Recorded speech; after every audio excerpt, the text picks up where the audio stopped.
across the UK, on DAB+, on YouTube, on the app, on your mobile, the home of common sense. This is Talk.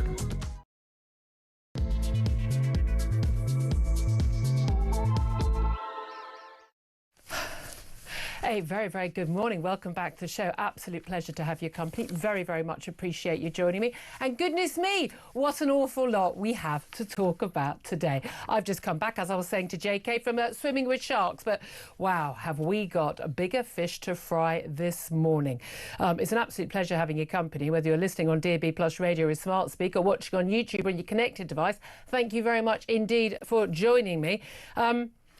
I'm wondering whether anyone from the BBC will have the sense to listen or watch this show today. Maybe they might learn something, because as far as I can gather, there isn't a single person at the BBC that has got a bleeding clue just how serious the rot is at their organisation. And this isn't just about, you know, a documentary that was doctored about the BBC. It's not just about, you know, getting a Hamas official's son to host a documentary on Gaza. It's not just about, you know, having a paedophile, Hugh Edwards, presenting the news, even though there were numerous allegations for a long time from some pretty, you know, shall we say, put upon young men who were facing harassment from Hugh Edwards in the newsroom. It's not just the bullying and the allegations of sexism, God knows what, Strictly Come Dancing, or Greg Wallace's inappropriate behaviour on MasterChef,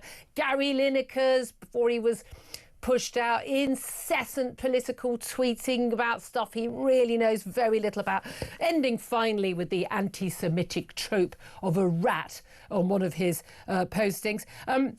It's not even just the obsession with trans, the absolute obsession, putting drag queens into everything, the simple lies about whether or not a killing or even a rape was committed by a woman or a trans woman, i.e. a biological man. It's not even, you know, taking Hamas's word as the gospel truth in every single report on Gaza. Hello, Jeremy Bowen, who still does that every day. It's not even putting Bob Villan on Glastonbury on live feed, and really no member of staff thinking there was anything vaguely wrong about the lead singer shouting death, death to the IDF and effing Zionists. No, not really an issue. It's all of the above. It's every single thing. It's the fact that two senior members of staff, Justin Webb at the Today programme and Martin Croxall on the BBC TV, have been disciplined in the last couple of years for perfectly reasonable comments. Justin Webb for pointing out that a trans woman was a biological male. Martin Croxall on BBC rather famously getting told off for her eye roll after she corrected the autocue which said pregnant people to pregnant women. It's not just that they got disciplined, it's the fact that as far as we are aware, and as we pay all their wages, would we not have a right to know, no one who thought it was a good idea to, you know, pay £1,000 to the family of a Hamas official for their son to host a completely biased documentary of life in Gaza for children has been sacked or disciplined. No one has been sacked or disciplined, again, as far as we know, for splicing together a panorama documentary played out in the autumn of 2024, which, not as a mistake, as all of the BBC figures who talk about this talk about, just a mistake that he accidentally, somehow, completely without realising, somehow put words that Donald Trump said at one point, spliced together as if they were just running straight into each other, that he said 54 minutes later, to completely mislead the viewer about what he was saying in terms of basically, was he or was he not, because he was not, inciting rioters to go to Capitol and cause mayhem. It's every single one of these. And the fact that nothing ever seems to happen. I know, I'm afraid, that Director General Tim Davie and the Head of News, Deborah Turner's, falling on their swords because they've been pushed onto them by senior figures saying enough is enough, is not going to be enough, because you've got people like Nick Robinson on the Today programme this morning defending the BBC. Now, it's lovely you're defending the organisation you work for, but if you are genuinely a serious person and you're a journalist of many years standing, and I would say in the case of Nick Robinson, huge integrity and ability as well, someone I hugely like and admire and respect, If you genuinely can't see the rot at the heart of your organisation, you've got a problem. If you genuinely think that the problem is either external forces trying to, destroy the BBC or internal forces trying to take individuals down, you have got a more serious issue than losing your Director General and a few bad headlines, or even the leader of the free world, Donald Trump, castigating you on social media. Your problem is that you genuinely are deluded, because if you don't realise how biased your organisation is, if you don't realise that the only people who are actually destroying the BBC are the people who work for the BBC, who lead the BBC, who present on the BBC, report on the BBC, produce the BBC, edit and direct the BBC.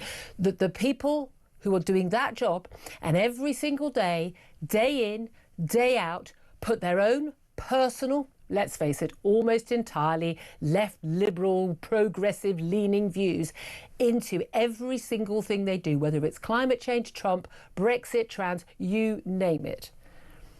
If you don't realise that it's that is destroying the BBC, nothing anything I say or anyone else says, it's that is destroying the BBC, then you are never, ever going to solve the problem. And at the end of the day, if and when the BBC is no more, it'll be your work, not ours. Well, that's what I've got to say about that. I'd love to hear your thoughts. Give us a call, 0344 499 1000. Text the word talk in your message to 87222. Get in touch with us on X at talkTV as well. Calls are charged at the national rate. Text costs one standard network rate message. I would love to hear your thoughts on these big resignations at the BBC. What else should happen now? Does it tell us anything? Are we actually going to see any change at the BBC? Do you think the BBC should survive? That's it. Are you done? Is the BBC over? Maybe you've not been paying your licence fee for quite some time. I'd love to hear your thoughts on all of that. Now, love to hear the thoughts also of my guest. Always delighted to have him in the studio, sharing with the day with us today. On a Monday, Conservative commentator Mr. Benedict Spence, and his Movember Tash as well. Good morning to both of you. We're happy to be here. We are happy to be here. Well, we're very happy to have you. I mean, I've yapped on for a bit because I've not been on air for a week, so I've got a lot to say. What do you make of Tim Davie and Deborah Turness resigning? I mean, it's the headline, obviously, but it doesn't really scratch the surface. You know, you can. The thing is, Tim Davie could be incompetent. He could be highly talented. Either way, doesn't mean that he's the right person for the job. But does getting rid of this person solve the underlying issues? I would argue, obviously, not, because he was not, in fact, the one making these day-to-day decisions. Even if the buck does stop with him, the question now has to be: to what extent is this about bias and about prejudice within the organisation towards certain political causes or ideological causes, and also how much of it is incompetence? Because as much as I reckon that there is a degree of people using their own personal prejudices to push certain agendas, I suspect there's also rather a lot of people who don't really know that much about this sort of thing, or any of these sorts of things, and just sort of go along with things because that's what they're told to do, or that's what they think is the right thing to do. But I think that goes right to the very top. I mean, Deborah Turness, the head of news, in internal memos, repeatedly told BBC News staff, make sure you make it clear to the viewers that you have to make a difference between the Hamas terrorists and the Hamas officials who run Gaza, because they're not the same. Yeah, they are, sweetheart. Yeah, they're exactly the same. If you are the head of news of supposedly the most trusted news organisation in the world, you're being paid a fortune by taxpayers, and you think that there are goodies in Hamas as opposed to just the baddies in Hamas. I'm sorry, you have no business being in that job. Yeah, without meaning to sound slightly snobbish, I would question whether or not the intellectual capacity of many people at the BBC is quite what it was, say, 30 years ago. And I think that this is something that is perhaps reflected across society. You know, we talk at length about the sort of the dumbing down of, certain media ecosystems and universities, and actually I think that that's probably reflected in society. It's certainly reflected in the calibre of our MPs, so why should it be any different in the BBC, which often draws a lot of its staff from the same sorts of pools of people? If these sorts of people, on the one hand, are not quite up to the job, why would we expect BBC staff? I mean, look, these are highly educated, highly talented people. They've got very strong track records in other media or actually a lot of them. Well, a lot of them actually. All? Tim, yes, but this is the interesting thing. I mean, even the three runners and riders, all women, of course they're women. I'm surprised it's not a drag queen. I'm sorry, I'm surprised it's not a Muslim drag queen that is being put forward as the obvious choice to replace Tim Davie as a DG. But the three women, and they are all, I mean, woke as woke can be. Of course they are. Former Channel 4 boss, for goodness sake. But this is one of the things. Tim Davie, he's been a loyal. All the stuff about him being a loyal public servant for years. He's paid over £500,000 We'll all be loyal Yes. for £500,000 sodding quid, you know. Yes. But also, he was a PR man at Pepsi, right? He's a PR man at Pepsi, and then he moved into telly. The number one criterion for the next appointee to be director of the BBC is that they've never worked at the BBC. Yeah. That's So as far as I'm concerned. what You you're never having worked at the BBC would be the number one thing I would require. They've not got any loyalties. But here's So the it thing. has to be a white man with a moustache, is what you're saying. You're saying it should. Who do we know who could possibly do that? Look, I've told this. Everyone says he's a nice guy, right? Yeah. Everyone says, I've told this story before I've told bits of this story before without actually saying the name of the person, because I felt there was an element of there was a private conversation. But I'm going to tell you the full conversation now. So a few months ago, I was at a social event where I saw Tim Davie, now outgoing Director General of the BBC, and in a very friendly chat, just the two of us, I said, I really wish you would get to the bottom of and get to grips with anti-Semitism at the BBC. And he said, there isn't anti-Semitism at the BBC. And I said, look, there is. I said, look, I'm not, and I said this very clearly, I'm not in any way implying that you are anti-Semitic, or that the bosses are anti-Semitic, or the presenters, the correspondents. I know a lot of those people. I think they're nice, good people, and they're professional people. I said, I think, though, that the anti-Semitism at the BBC, and again, he hasn't gone for this, he's gone for Trump, but the anti-Semitism at the BBC, I think, is far more dangerous. It's far more, I think it's immoral, it's dangerous. I said that I think the anti-Semitism is so ingrained, it's so part of the culture that you guys don't even realise it's there. It's so institutionalised, you can't see it. So I almost don't blame you for it, you can't see it. At which point, someone else walked by, and deliberately in front of that person's earshot, he said, "You're accusing me of being anti-Semitic." And I said, no. I categorically said I didn't think that you or other senior people at the BBC were anti-Semitic. And I actually forced him to clarify to the other person that I hadn't. So I said, so I didn't say that. I've just said this to you. He was willing to totally distort what I had just said 30 seconds earlier to a third party. Ironic, that. To make me look like I had said something really quite outrageously rude to a fellow guest at this event. And that was the point when I thought, I thought you were a good guy who was doing his best and not doing very well. Now I think, well, from that moment on, I think, well, actually, no, I don't think you're a good guy. I think you are part of the problem, not part of the solution. And the whole, he's a Tory.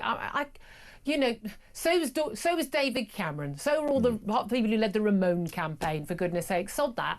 He's this idea that he's this nice guy who just hasn't been able to do the job to the best of his, to what we really wanted. It is not the case.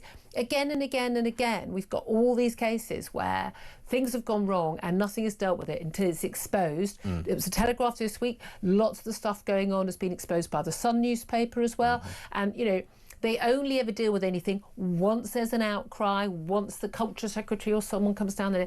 These are people who are totally and utterly unaccountable. Yeah. And yet we pay their wages. And once again, you see the sort of the trend in British society, in the upper echelons of British society, which is never to admit, never to really apologise, to hide it as long as you can, and then maybe have an inquiry later, it'll be bogged down for a couple of years, at which point everybody's moved on to something else. And also they will move. If they do have to Exactly. go, they move on to another nice job. little number. Yeah, exactly. And this is the thing. Tim Davie will be running Ofcom next. There needs to be...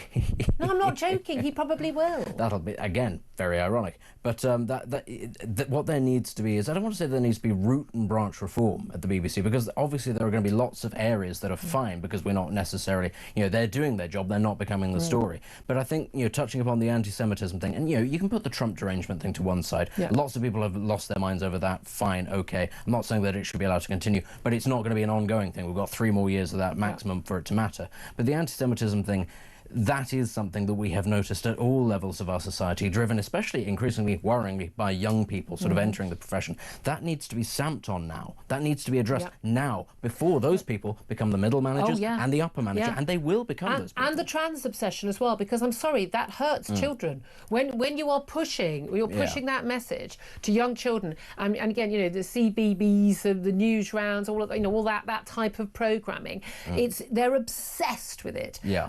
This this is unhealthy. It's unscientific. It's not non-fact-based. The funny thing, the thing I really thought was funny yesterday was like, where's BBC Verify when you need them? I mean, when I've been approached by BBC Verify, they did a little piece. I can't remember something that I did, something to do with COVID, and I actually wrote back to them, hey, have you thought about investigating? And I gave them a long list of things that they could investigate of their own output. I find it extraordinary that we only just know about this Trump speech being doctored. I mean, the only reason we do it is because no one watches Panorama anymore, because we know how useless it is and how utterly biased it is. There are very, very, very few programmes in the news output that most people I know watch anymore, because you just know that you're not going to get much. Spike the other day did a brilliant documentary, about a 40-minute documentary. He spoke about it on air with Tom Slater, the political editor. And they did a brilliant documentary about people who've been investigated for so-called speech and hate crimes. And I said to him, this is like a Panorama documentary when Panorama used to be good. Yeah. I mean, the thing is, though, you look at all the sort of the flagship shows, be it comedy, be it current affairs, be it opinion. I mean, everybody used to watch Question Time. Who watches it now? Nobody watches Newsnight now, because it's just descended into whatever the hell that is. Things like Have I Got News for You used to be sort of cornerstone. Used to be good when I was on it.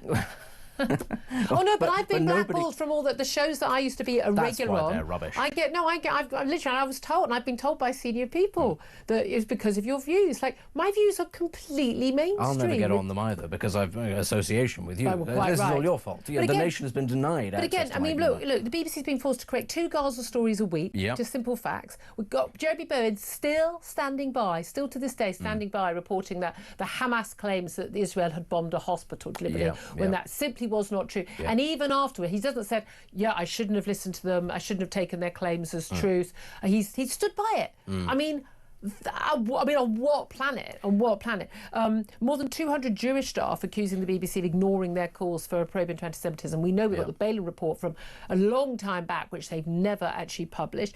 We've got gender zealots at the BBC trying to block an interview with J.K. Rowling because of her very problematic views on trans issues. I mean, she's a women's rights campaigner. Well, she's a women's rights campaigner. She's perhaps one of the only truly successful examples of British soft power alive today. Somebody who has single-handedly spawned an entire industry. Whatever her views are on anything, political or social, actually, this is somebody who deserves to be interviewed on the merit of their own work. JK, I have you on the show every day of the week, my love. Come on. But equally, the whole thing, the Gaza war has just warped all sorts of people, and also people, including, it must be said, respected journalists' ability to see what is news and what isn't. The fact of the matter is, we saw for months and months one side of the conflict, which was, here are people crying and shouting and saying it's genocide, and there's a war going on. Do we get to see any of the aspects of the war? No. We're told that there are sort of hundreds of thousands of Palestinian journalists. Do any of them actually sort of highlight anything other than the people crying? No. And you're thinking, well, that sounds an awful lot like propaganda. No. It was treated as if it was news. And there was no curiosity about why is it that we're not seeing literally any of the other things you might see in a war zone. Why are we never seeing footage of fighters taken into hospitals? Exactly.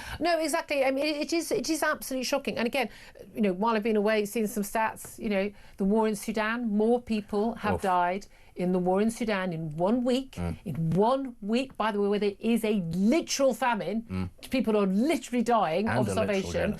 And there is a literal ethnic genocide going on in Sudan. More people die in 1 week than in the entire 2-year plus of the war in Gaza. What does that tell you?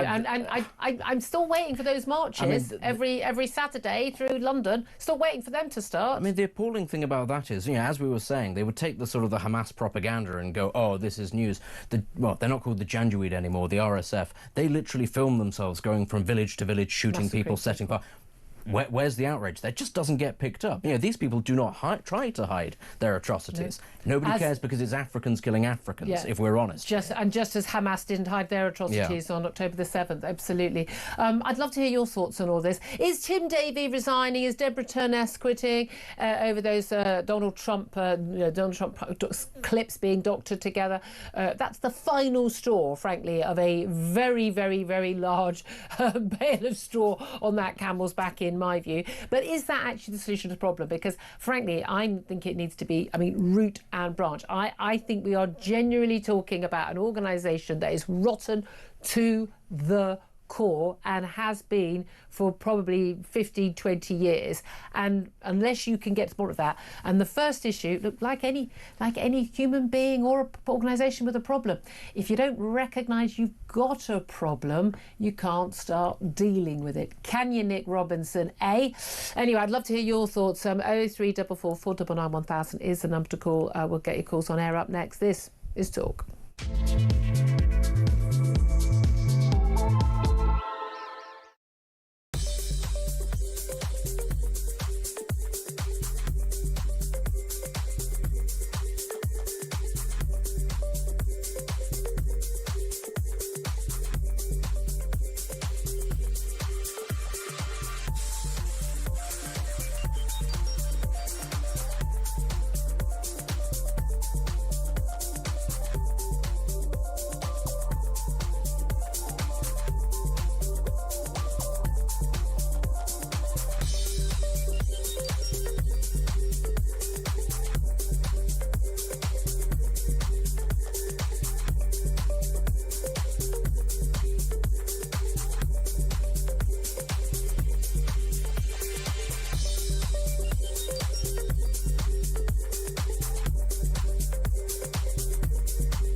Big news coming this December. Our talkTV app is moving to the Talk app.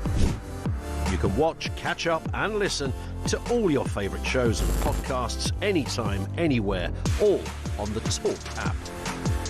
From Monday, 1st of December, the talkTV app will no longer exist, so don't miss out.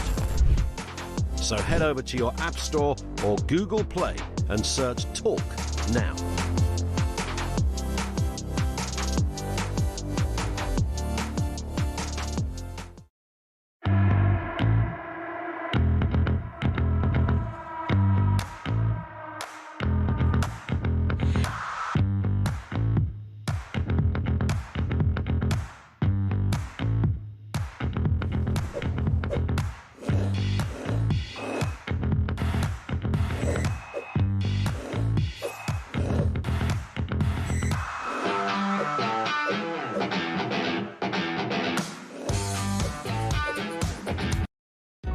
Across the UK, on DAB+, on YouTube, on the app, on your mobile, the home of common sense. This is Talk. This is Talk. Welcome back to the show. 10:26 is the time. Let's get straight to your calls. 0344 499 1000 is the number to get in touch. Got some texts and tweets as well. As Tim Davie, Deborah Turness have quit as BBC bosses over revelations about bias, Donald Trump documentary, you name it, the rest. What's your reaction? Let's go to Robert, who's in Northumberland. Good morning to you, Robert. Hello, good morning. Hello. Yes, well, I don't see any sign of remorse from the BBC staff. They're totally unrepentant, Yeah. and they got caught out this time. They went really too far, and they're blaming everyone but themselves. They're blaming Donald Trump. Yes, yes. It wouldn't have surprised me if they even blamed that El Salvador President Bukele, I think his name is, isn't it? And But anyone but them. Well, there's this argument, isn't it, that, oh, well, we shouldn't let Donald Trump decide who runs the BBC or not. It's like, he hasn't decided that. Well, I don't think the people really want this licence fee, but we're bullied into paying it. And I'm an ex-national serviceman, and I'm not going to pay mine next year. I have nothing to lose. You know, and if I start getting any bullying, then I should just take euthanasia. I'm a citizen of Switzerland. I can do what I like. that escalated quickly, Robert. I mean, I think we're all a bit frustrated about the BBC. I wouldn't go that far, my lovely. But this is the thing. I think a lot of people. I mean, people are saying, "Oh, you just want to defund the BBC." We have, representatives that defund the BBC on regularly. I'm actually not I don't want the BBC defunded as in not to exist. I just want the BBC to do the job we pay it to do, and I think it should do a lot less. It should be a much smaller sort of national organisation and allow free media, local papers and stuff to have a little bit more air to breathe and to do well themselves. But I think it's just too monolithic and frankly up its own backside. Well, they're all incredibly rich people, aren't they? People like Greg Wallace and Hugh Edwards and Martin Bashir. They're all they're rolling in it, aren't they? Well, they're very successful people, and I don't have an issue with successful people being well paid, do you? Successful? Well, it depends what you call successful. People like Hugh Edwards, I don't know. I mean, was it really all that wonderful what he did? No, well, that's the thing. But, he was the voice of the nation for, coronations and royal funerals and election nights. And then this is the thing. And as far as I can gather, everyone at the BBC knew he was, he was basically sexually harassing young men and including at work, and nothing was done about it. I mean, this is just obviously routine at the BBC, and no one says a word. But my God, don't roll your eyes when you correct an autocue to say pregnant women, not pregnant people, because you'll get in trouble. Well, this is what Jimmy Savile apparently people knew about him, didn't they? Apparently. Yep. We don't have any evidence, but oh no, there's plenty of evidence that people knew. Plenty of evidence, and at the hospitals, everyone knew. Yep. Well, they all deny it. I mean, they all say they didn't know anything at the time. They don't, but it's all very cryptic how they just get away with it for so long. It just seems very odd. The whole thing does. Well, again, it's the boys covering up for the boys, aren't they? Robert, thank you for your call. Appreciate that. Patrick is in East Yorkshire. Morning to you, Patrick. Morning, Empress. How are you? I'm very well indeed. Yeah, well, just before we start, will you tell Benedict that a lad's had a bit of a prank on him with a marker pen for his top lip and just get it rubbed off. Now listen, the only person allowed to have a go at Benedict Spence is me and his mum, right? I'd like to say the man grows a very impressive tash. Right, okay. Oh, he's not convinced. It doesn't sound convincing at all. Wow, Patrick, what a way to start the week. Yeah, back onto the subject. The government have got a massive problem coming over the hill. Yeah. It's the Royal Charter. Yeah. Now, all governments are bound by this Royal Charter, and it's gone from 2017, and it comes up in 2 years' time in 27. The problem is it's government-led, and they're supposed to have a consultation with the public of whether or not the licence fee should be carried on, all the legal stuff of whether they've all been good boys, etc., and where they're going to go in the future, and the problem is with the Labour government is they're very much on the left, like the BBC. Yep. So you can't cover it over forever, but they'll probably, Starmer will say, whoa, this is too much of a problem to me. Because of the current issues, we're going to delay this charter, carry it on, and do what he normally does, push it under the carpet and blame everybody else. Like the BBC are blaming everybody else. I disagree. I think that he'll want to get it over and done with very quickly and keep sort of things as they are, simply because, and again, it's like the reason why, Ed Davey, the Lib Dem leader, the only sort of major party leader, really defended the BBC today, is because actually they want to keep the BBC as it is because it's biased in their favour. Well, I don't trust it. I used to trust the government, the BBC, as being a kid. Yeah, and didn't we all? everything came through the BBC. We used to trust the newsreaders. Yep. But now this is happening with Trump, which is an absolute disgrace. Yeah. Now, I wonder now, what was led to us by COVID? Mm-hmm. How much did they lie to us on COVID? Because they're fighting all day, every day.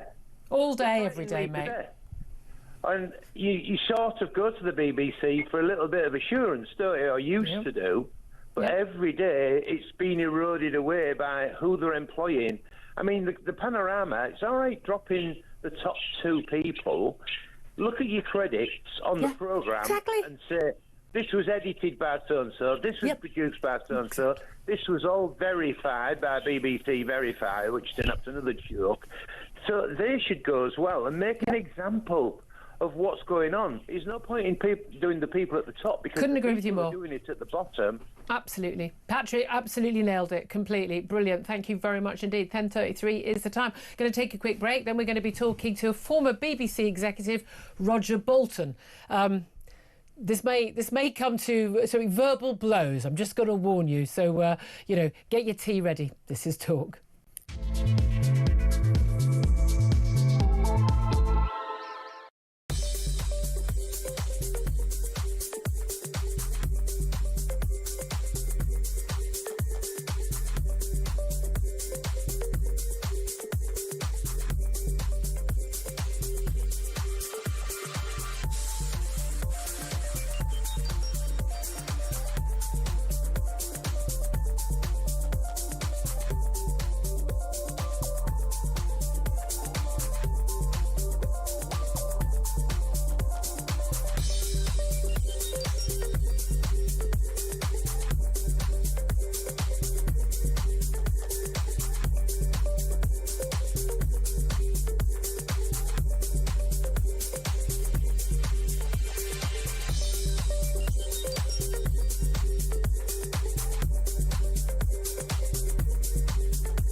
Across the UK, on DAB+, on YouTube, on the app, on your mobile, the home of common sense.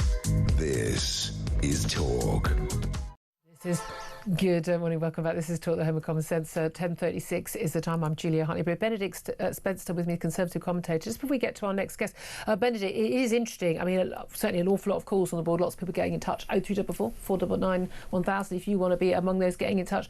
And people are just very disappointed in the BBC. And again, the BBC, even two people resigning, two most senior people from very well-paid six-figure salary jobs, basically that isn't going to be enough because they clearly don't get it. They don't get it, and people are irritated because they are the ones paying for this. And actually, I think it's right that we hold the BBC to the highest possible standards, given that it is the organisation through which we all have to fund in order to be able to watch anything else in this country. I don't think there's anything wrong with saying, actually, we demand the very best. And that actually, every time there is an instance of dropping the ball or bias, that they get a proper slap on the wrist for this sort of thing. I think that's fair. Well, they have to start being accountable, I think. I mean, if we have to be accountable to Ofcom, I think they should be, whereas actually they're accountable to themselves first stop, aren't they? Well, look, let's talk about this to someone who's a former BBC executive, friend of the show, Roger Bolton. A very good morning to you, Roger.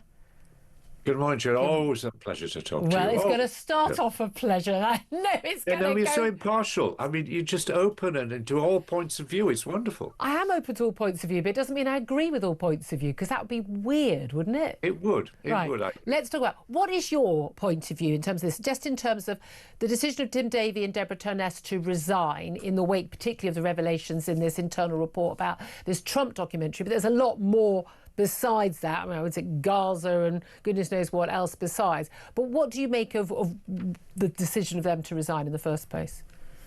Well, I think that clearly there was an initial problem which we could discuss, but the fact that BBC was silent for the last week and that the BBC at the top seems to be hopelessly divided and couldn't get any statement of any sort out meant that they were just being hit and hit and hit.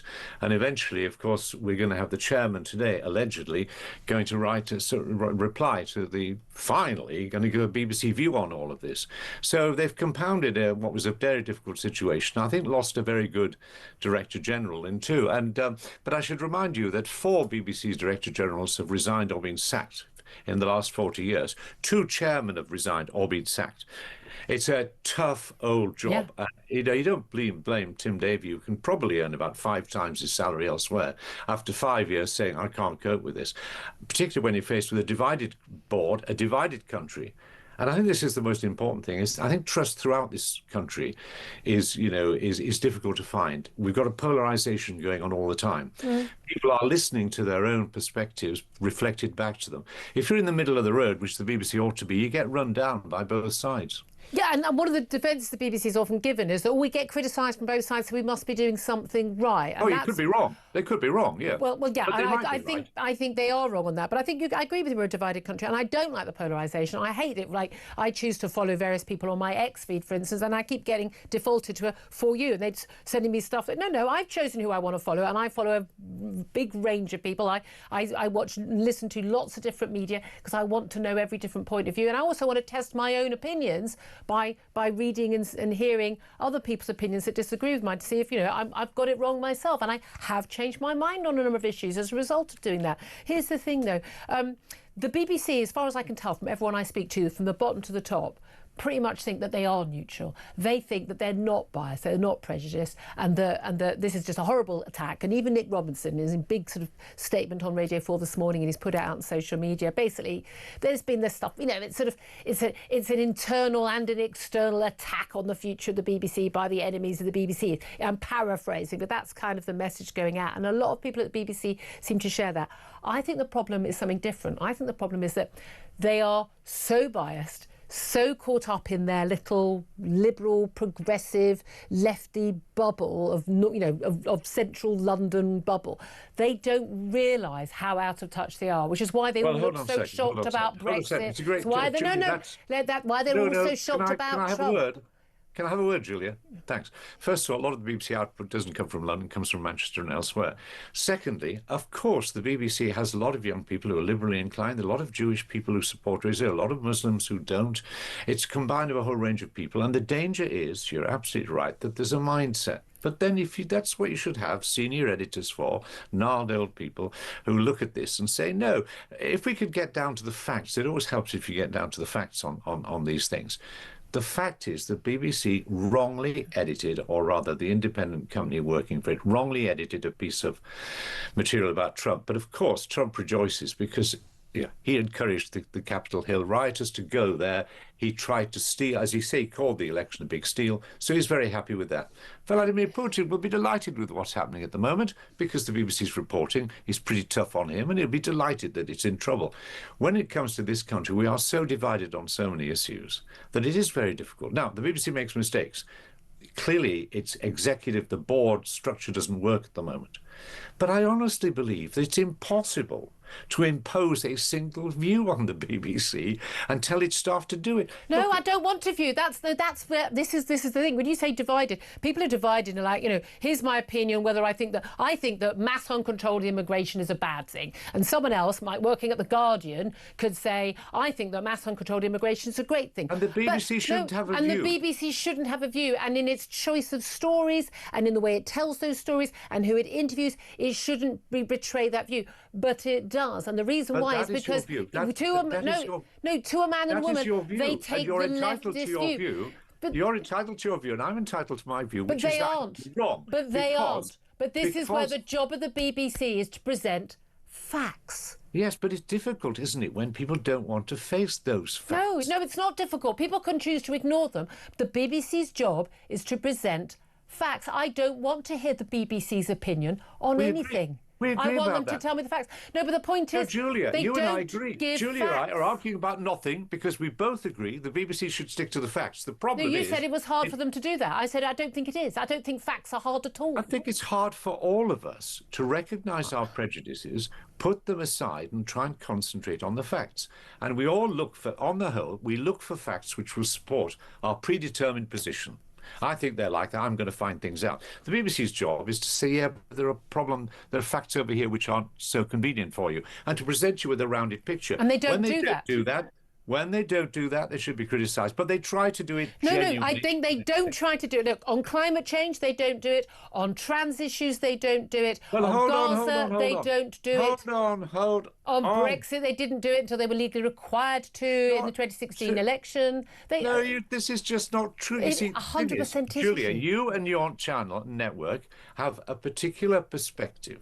Fine, I'm delighted. I have my perspective. It's not my. I have only my personal views that I give. I don't give anyone else's, and I don't expect anyone else here to agree with my views. People who listen to your channel can make that judgment. But what I'm saying is, it's quite fine for you to do opinionated stuff. That's what I'm employed to do. That's fine. We want an organisation which you can rely upon not to do that and to present us with the facts. In my view, the BBC generally does that. It's got the highest trust recognition of any media organisation. People don't realise they're being lied to. Their climate coverage is so unscientific and unfact-based, it's a joke. Their pushing of trans agenda over women's rights, completely unscientific, unmedically proven and dangerous, I would say. Their coverage of Gaza has been, immoral and I would say dangerous. Hold on. Can we just hold on? If we take Gaza alone, right, one of the fundamental problems is, as you know, that the Israeli government has not allowed BBC. That's not the problem. Gaza. That's not the problem. Secondly, it is true. It is absolutely true that there is a problem identifying the precise number of people who've been killed on either side. But the BBC has to report the facts, and the facts in that case are that vastly more people in Gaza have died than Israelis. BBC shouldn't make a judgment about whether that's good, bad, or give more sympathy. But they quote Hamas. They quote Hamas figures. There's never been a war in history, Roger, where any government can say how many people have died in that war on the next day. You will know this. There's never been a single war in history. You will know this, that when the BBC reports figures from Hamas, they say it's Hamas figures. They try and get the figures out of the Israeli government, which refuses to give any. But if you go to Haaretz... Because there aren't any official figures. No, go to Haaretz, which is a very good Israeli newspaper. The paradox here is that within Israel itself, there is far more criticism of the Netanyahu government than there is here. And, all the BBC has to do is because it's a vibrant democracy, which is why we should probably give more credence to things the Israeli government says, even though we can disagree with and criticise as the Israelis can, than we should to a terrorist organisation. Bearing in mind, come on, Roger, bearing in mind that Deborah Turness, one of the most senior figures at the BBC who's just resigned, head of news, she's put out repeated internal memos to staff saying you should always remind viewers that there's Hamas terrorists, but there's also, the Hamas political wing running the actual government in Gaza, as if these were separate organisations. This woman has no business having anything to do with news coverage. Hold on. That's not dissimilar. For example, going back in the Troubles, saying that look, if you look at the Republican side, you've got Sinn Féin. Then, question mark about now, and the IRA, and they work together, and one does the politics and one does the military. That was true. Now, of course, they're working together, and of course it's true of Hamas. It has a political wing, it has a military wing. That's a fact. What's wrong with saying that's a fact? If you think that is the salient, quote, fact in what's going on in Gaza, it's an absolute It'd be naive joke. It would be naive if you thought. It would be naive if you thought that Hamas wasn't operating on different levels, and that it's committed to the eradication of the State of Israel, that it commits terrorism. It's a vile organisation. Absolutely true. A terrorist organisation, which the BBC won't say. But the BBC's job is to report on all organisations, vile and otherwise. There are also people, by the way, who would say, well, actually, an Israeli court found that a member of Netanyahu's government is racist. Now, you have to report these things. Of course they can report these things. I've got no issue. I never cover up any news at all. You have the BBC reports things that you find uncomfortable and things you find comfortable. I'm not remotely uncomfortable with any facts whatsoever, whether they agree with my viewpoint, because my views on things are formed by knowing the facts. And the reason why the British people are so ill-informed about what's happening in Gaza, so ill-informed about the dangers of the trans, propaganda that's impacting their children, the reason why they're so ill-informed about things like climate change and net zero policy is partly down to the fault of the BBC and their incredibly biased reporting, which is way beyond selection of facts. It's not even any facts involved. You're entitled to your opinion, but it is your opinions. It's a fact-based opinion, though. And it's extremely one-sided opinions, and I disagree with the large facts. No, well, you see, there we are. We'll never agree. I watch reports on the BBC repeatedly, which I know are factually untrue. What you say is factually based. What you think, what you say is the fact, right? Other people have different views and say the facts are over different here. Facts. The BBC has either the Great Barrier Reef is damaged beyond repair and is all bleached and is never coming back, or it is. I mean, it's one or the other, isn't it? And there's clear scientific proof that it's actually a regular bleaching event and that it's coming back and repairing itself just fine. But the BBC doesn't report that because it's not part of their agenda. That's not fact-based reporting. That's not true. That's not true. I don't know. You see, the trouble is, you're going to put this, that, and t'other across its output. The BBC has got to make sure that it represents a range of views, but where it can establish the facts, it should do so, and where it can't, it should have a range of views, and I think it broadly does it. The fact that in many cases, the opinions that are expressed are not ones you share doesn't mean that they're biased against you. You have a right to understand your perspective is there, but it's very. But I'm forced. No. The key thing is, I don't want to hear the BBC's opinion. I keep saying this. I want them to present some facts, and they can say this side says and this side says. But they don't do that. They have a literal policy of not having people on who what they call climate change deniers. No, they don't. They quite literally do.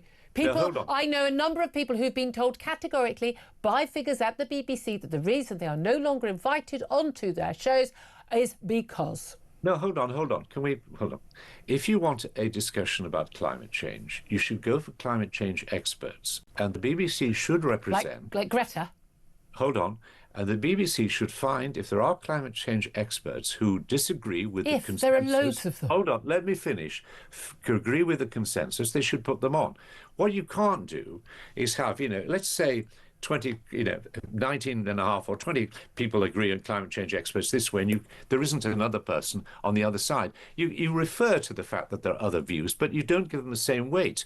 If the sort of majority of scientists and others think something. That's not how science works, the Roger. Minority are represented. Otherwise, the sun would still be revolving around us, wouldn't it? No, I'm sorry, that's literally not how science works. No, hold on. You are right in the sense that science advances by the consensus being challenged, but it's challenged by people of the quality of a certain quality, not somebody who happens to have something on the internet. Okay, and whatever. let's go to the example of COVID. I was the sole broadcaster during many long months of COVID who was challenging the lockdown narrative. Literally every press conference, BBC, Sky, everyone else asking the same question again. When are we locking down more? When are we locking down more? And now I was in a very, very small minority, along with people like Toby Young and Brendan Early, people like that. But we've been completely proved right by the facts. Hold on. Can I just answer that one? Right. You had the British government, supported by the opposition, the government, the Conservative government of Boris Johnson, saying there should be a lockdown. In a national emergency like that, hold on, in a national emergency like that, the BBC has a responsibility both to represent the government point of view and give great weight to it because it is a national emergency, and then look for those who are informed who disagree. If they don't find some people, found plenty of people. They should Oxford do that. University professors. This was a national emergency. Clearly, as everybody said subsequently, we didn't as a country deal with it very well. No, people said at the time. Oxford University professors, eminent professors, but the point experts in epidemiology said at the time. Yeah, but these are political judgments. They're fine judgments about what's the best thought. That's my point, Roger. It's not for the BBC to tell you what's the best political judgment. No, it's not exactly. You're making my point, not your point. No, I'm just saying that you may be absolutely brilliant, but the BBC can't assume that you're always right. I'm sure you are. I absolutely don't assume I'm always right, but I try not to think I'm right if I haven't got a single fact on my side. Roger, we're going to have to leave it there. It's been a pleasure having you on. Former BBC executive. A quick word for Benedict Spencer. We're going to have to go to a break because I'm going to get told off. I'm just delighted to know that, scientific consensus is formed by people of a certain quality, because, of course, most of the scientific consensus of the modern era was literally created by gentlemen amateurs with too much time on their hands. Exactly. So it's good to know that I still have a value. We're going to a break. This is Talk.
Big news coming this December. Our talkTV app is moving to the Talk app.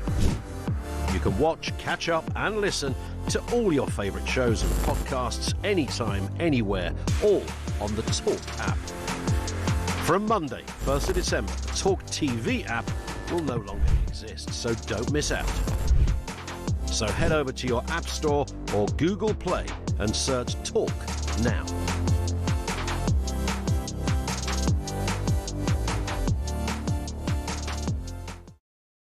Big news coming this December. Our talkTV app is moving to the Talk app. You can watch, catch up and listen to all your favourite shows and podcasts anytime, anywhere, all on the Talk app. From Monday, 1st of December, the talkTV app will no longer exist, so don't miss out. So head over to your App Store or Google Play and search Talk now. Across the UK, on DAB+, on YouTube, on the app, on your mobile, the home of common sense. This is Talk. This is Talk, the home of common sense. 10:56 is the time. Benedict Spencer with me. I'm Julia Hartley-Brewer. Obs. And I have to say, this BBC story.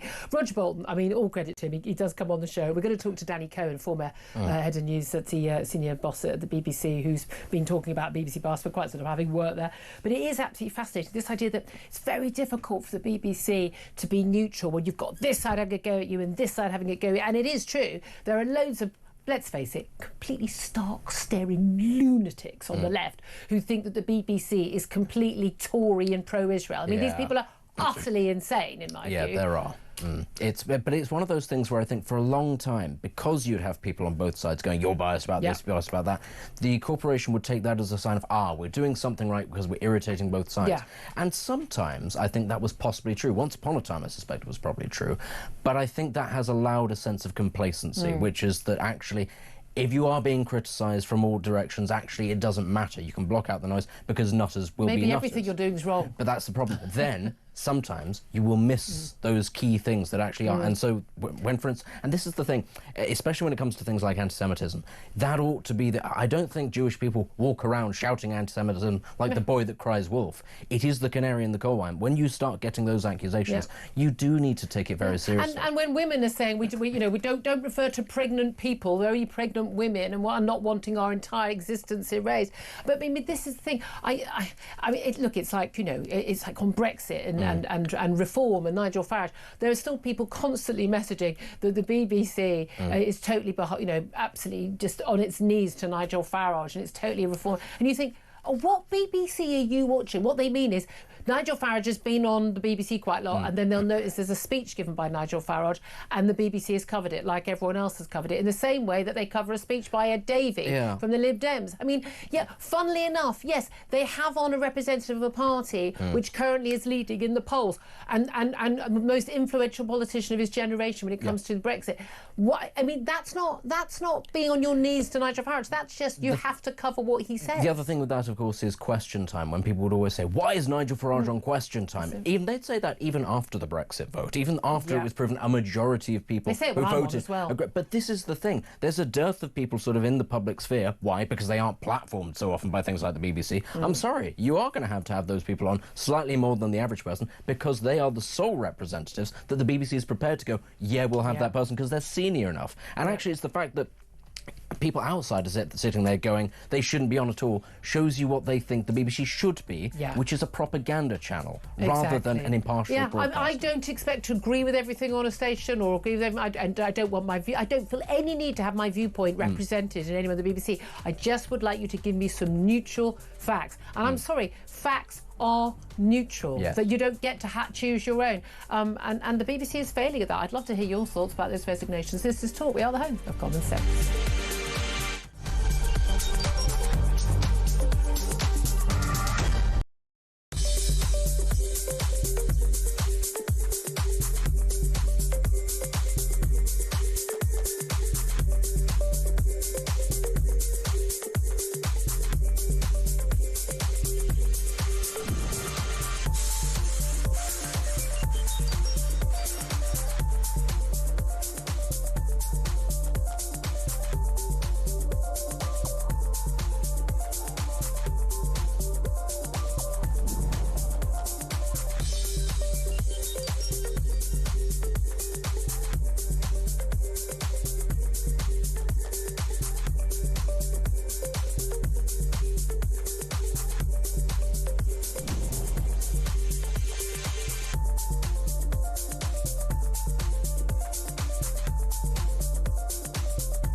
across the UK, on DAB+, on YouTube, on the app, on your mobile. the home of common sense. This is Talk.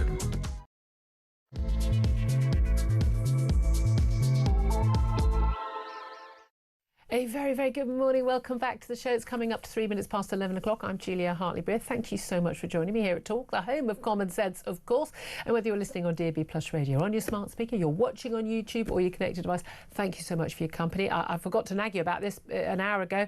Don't forget to go to my YouTube page, the Julia Hartley-Brewer Show. You can find it very easily. Just put those words in, hit subscribe, and you never have to miss a thing. Coming up in this hour, we're going to be talking more about the BBC facing its worst crisis in more than a decade, they're saying, after Director General Tim Davie and the head of news Deborah Turnhouse quit last night over revelations of bias at the broadcaster. The resignations followed the disclosure of serious and systemic problems at the broadcaster by an internal whistleblower, Michael Prescott, which included the doctoring of a speech by Donald Trump for Panorama. Now, reacting to the resignation, US President Donald Trump took to the True Social website to slam Tim Davie, saying the top people in the BBC are all quitting or fired because they were caught doctoring my very good, brackets, perfect, close brackets, speech of January the 6th. Also going to be talking about the view that Islam is problematic and should be criticised as a protected... the view that Islam is problematic and is able to be criticised should be a protected belief under equalities law. A judge has ruled that. This comes after Patrick Lee was found guilty of misconduct after some posts he put on X by a trade body, the Institute of Faculty of Actuaries. The trade body ruled that 42 of his posts that criticised Islam were either offensive or inflammatory or both. But following an employment tribunal, he has won legal protection for his beliefs, and so has everyone else. We'll be talking to Lord Young of the Free Speech Union about that coming up. Lots more besides. We're also going to be talking to former Labour Party Special Advisor Paul Richards in just a couple of moments as well. First, though, let me bring you back to Benedict Spence, Conservative commentator. He's joining us today. Benedict, it's very interesting, actually. We were talking so much about internals at the BBC earlier, and obviously I want your reaction to everything. Don't forget to give us a call, 0344 499 1000. But Donald Trump's reaction is very interesting, and criticism of people here saying Donald Trump is basically deciding who runs the BBC. It's our NHS and our BBC. Because we're forced to pay for both of them, whether we like it or not. But the idea that Donald Trump has in any way played a role in this, I mean, the reality is, if you didn't splice together two parts of Donald Trump's speech from January the 6th, 21, 54 minutes apart to make it look like he had basically said, I'm going to be with you, going to fight, and inciting people to physical violence on the Capitol on January the 6th. If you hadn't done that, then nothing. Then things would be okay. I mean, the BBC's brought this on themselves. Yeah, I think Donald Trump might have brought this forward, perhaps, but actually this was always going to happen. It was always going to happen, and the thing is, the very fact that they thought that they could do that, is because I think they probably thought, look, he's never going to get into power. We know what's best. We know what's going to happen in the next election, and ultimately, that is to reckon against Donald Trump, to bet against Donald Trump, which is a very foolish thing. And I'm sorry, the BBC and members of the BBC may feel that they're insulated being here in a different country, but the President of the United States, especially this one, carries an awful lot of weight. And, it's very hard to hide. From the President himself. It's also very hard to hide if you're a national broadcaster broadcasting in English. It's very hard to hide it from the President as well. He's going to find out about that sort of thing. He is quite a vengeful person. He is the sort of person who goes after people. But actually, that's because the media ecosystem in the United States is far more partisan and frankly warped. And I have to say, this should be a warning, actually, to the BBC. You don't want to go down that route. I don't want us to go down that. I want to hear lots of different points of view. The only reason, genuinely, organisations like ours, and there are rivals, are actually needed and have been successful is because of the bias. And again, Sky News used to be an alternative to the BBC. I mean, it's now more woke than the BBC. It's just going straight down that route. ITV as well. You've got Channel 4. You've only got, the so-called mainstream media only just pushes one agenda. We haven't got that variety. And then they say, is it terrible because you give your opinion? Yeah, because I'm literally in a job that asks for my opinion. I'm just going to say one thing there, and it's very noticeable how these sort of roles have changed. Sky is now the one that's sort of talking about Sudan in a way that lots of people didn't. Channel 4 News, once upon a time, would have been the broadcaster that was going to those places. It isn't interested in those because it's been so focused on Gaza. It's very interesting to see how roles can be reversed and opportunities can be taken. There is opportunities where the BBC drops the ball for other broadcasters to pick up the slack, and they should be careful about that. There's a difference between the BBC not covering a story and the BBC covering a story in such a biased way that people I know who are very unpolitical, have views of, for instance, Israel and Gaza, or which are totally skewed by, frankly, the lies that the BBC puts out. Look, let's talk about this and other topics also with my next guest. We went rather late in the first hour, just back from the holes. I'm not very good at the timings. So let's talk to Paul Richards now, former Labour Party Special Advisor, who very kindly has hung on to speak to us. Good morning to you, Paul. Hello, good morning. I'm still on Indian Ocean time, mate. I've got no idea what's going on. Don't worry. It's a hard life. First world problems. Paul, I want to talk to you about some asylum stories in the news, but I must ask you first of all about the resignations of the Director General and the Head of News at the BBC. Yeah. Do you welcome them going, and do you think anything will change?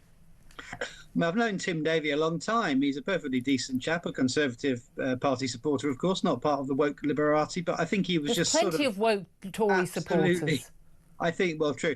I think, to be honest, though, it was an accumulation of scandals. It wasn't just this latest one with Trump, but also the Glastonbury fiasco, all kinds of other editorial foul-ups. And I think he just got to the point where for the BBC to renew its charter next year, it's going to need somebody else at the helm to take that. But isn't the issue, I mean, listen, no one thinks that Tim Davie went, let's put Bob Villan on and leave the feed on Glastonbury. Nobody thinks that he paid the £1,000 to the son of a Hamas official to host a Gaza documentary. No one thinks that he personally said to Gary Lineker, yeah, go and post all those tweets, including the anti-Semitic joke. Or why do you? Hey, I'm sitting in the editing room with Panorama. Let me tell you, you should spice this. No one thinks he's personally responsible, or even Deborah Turness, the head of news. But the point is, when they find out about these things, they keep them quiet, they sit on them, no one's disciplined, unless you do an eye roll about pregnant people on BBC, you don't get in trouble. They both resigned. I mean, I think... They haven't resigned because of that. They've resigned because of the outcry over it, which is different. I think it's because all of it accumulating to the point where they have to go. It's like ministers, the ministers aren't responsible for individual acts of, let's say, a prison officer, but on the other hand, they are ultimately responsible, and the buck does stop somewhere. So Tim's done the honourable thing of venturing to see who replaces him and whether it leads to actually systemic change of the kind we need. I mean, I agree with you completely that the Gaza coverage has been a disgrace. I think this splicing of the tape of Trump is just pure propaganda, completely wrong. Somebody in a room will have done that, by the way. Yeah. So who is that? It's not a mistake. Are they resigning? Well, they shouldn't resign. They should be sacked and lose their pension. Sure, they should. I'm sorry. That's a sacking offence. It's as simple let's find out who they are then, because it's all very well and good. To say, as one of our callers pointed out, there'll be credits for that Panorama. Who was the editor? Who was the director? Who was the exec producer? There you go. And was it not a production company? So I mean, are they going to carry a contract with the BBC? So that the other people need to take the blame for their actual actions, as well as Tim Davie taking the blame for the overall foul up. But what's next? I think why is the board so opaque? How do they get appointed? How do I apply to be on that? Yeah. I've never seen a job advert for that job, and that's an important role, as we've discovered. How do we shed more light on it? If the BBC, which I support, by the way, Julia, if it's going to survive in some form or other, and maybe there will be more commercialisation, but if it's going to survive as a national broadcaster, it's going to be more open and transparent about how it's run and who runs it. Do you think that anything will change it? Because if they're saying, and Deborah Turness in a comment she made this morning on the way into work, because they haven't left just yet, saying, we are not, BBC is not institutionally biased. I mean, I think if you don't even recognise that it's got institutional biases, you can't even begin to solve the problem. Nick Robinson basically claiming, to all intents and purposes, this is a conspiracy against the BBC internally and externally. Do you think that's the truth? Well, I think both things can be true. I think there are lots of people who would like to bring down the BBC, and that's obvious. Most of them seem to work at the BBC at high level, if you ask me. Either for commercial reasons or political reasons or any other kind of reasons, but it's also true that you can't tar the entire institution with the brush of a few idiots that have done some very bad things. Met Police is institutionally racist, we were told. Well, I think that's a separate issue. No, I'm just saying, for you to... literally, it's completely the norm on the left to tar an entire institution with a particular viewpoint. Oh, I see. Well, I don't think the BBC is in that boat, but I do think there are problems, and I think they need to be addressed beyond, just getting the head to roll. I think certainly the Select Committee today is going to look at this, and I think that's a good start. You need parliamentary oversight. It is taxpayers' money after all. Good point. But I think but I do think that, whoever is actually directly responsible, the person who sat there with, I don't know what it looks like now, but spools of tape and a slicing knife, whatever it is these days, digital version of that, whoever's done that needs to come out and say sorry and be sacked as well. Absolutely. Couldn't agree with you more on that front. Let me talk to you about another story which we'd already invited you on to talk about, which is the asylum seekers, we're told by a Home Office, are going to be given £100 a week if they agree to leave taxpayer-funded hotels, which are costing on average £145 a night, under plans to be considered by ministers. They're proposing migrants use the money to pay to live with a family or an individual they know, to basically get them out of asylum hotels that cost too much money and, let's face it, attract too much bad publicity, and then get them into, probably sleeping on someone's sofa. They'll still get the 49 quid allowance they get a week, plus that 100 quid, not just one-off, a week. Is that the solution to the mass, illegal migration problem? Well, you can't have it both ways. People have been clamouring to close these hotels. A absolutely disastrous policy, by the way, and it hasn't worked and it's been terrible. So let's get rid of the hotels. But where are they going to go instead? And to put them in with a lot of the pull factors for people coming on the boats is that they know people here already. Well, okay, they can stay with them. And £100, to you and I sounds like a lot of money. But I mean, in the overall scheme of things, of these profiteering hotel bosses who are trousering it in on this failed only because scheme. the Home Office can't negotiate for toffee. Yeah, agreed. It's a disaster, public policy disaster, which is why the Labour government is saying we're going to close the hotels and end the policy because it just doesn't work. Well, the Tories said they were going to do that as well. Well, I don't want these people out of hotels and living in the house next door to me. I want these people in internment camps and then shipped off home. I don't want them on the streets. And an internment camp, is one view, isn't it? I don't know how you put 80,000 people into an internment camp. Yeah, it's kind of the problem, isn't it? And then when you have people saying, OK, well, let's put them in these disused military bases, like the one in Crowborough, people are demonstrating against that as well. But like I say, if you want to close the hotels, you have to have a policy that means people go somewhere. And a small incentive to get out of the hotels and go and stay with a friend or a neighbour or a family member may be one of the solutions. It's not the only solution. Shabana Mahmood has talked about a Denmark-style system over the weekend, which is a much tougher version. Denmark is a social democratic government, but they've got super tough with the asylum system, and they are disincentivizing people to come and making the numbers they've actually managed to deport on the basis their super tough system isn't really up to scratch. I just want to ask one more question though, because apparently leaked Home Office documents suggest the government has identified at least 14 sites where up to 10,000 migrants can be placed as part of a major shake-up. Again, this idea there are all these places where you can put migrants, but isn't this is an internal geographical problem and a cost problem, as opposed to dealing with the actual problem? Is A, these people are still here after all these years, B, we can't get rid of them, and C, more of them are coming.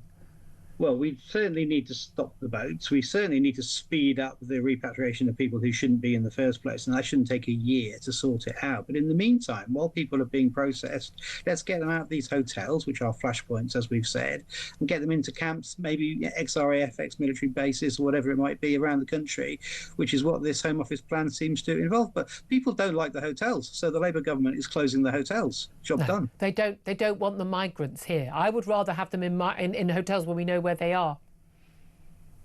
Well, that's an unpopular... Other than in camps. But I don't want them living on an MOD base and wandering in and out freely. I want them in an MOD base surrounded by barbed wire. Well, again, that's a view, isn't it? But I think it'd be far better majority if they're view.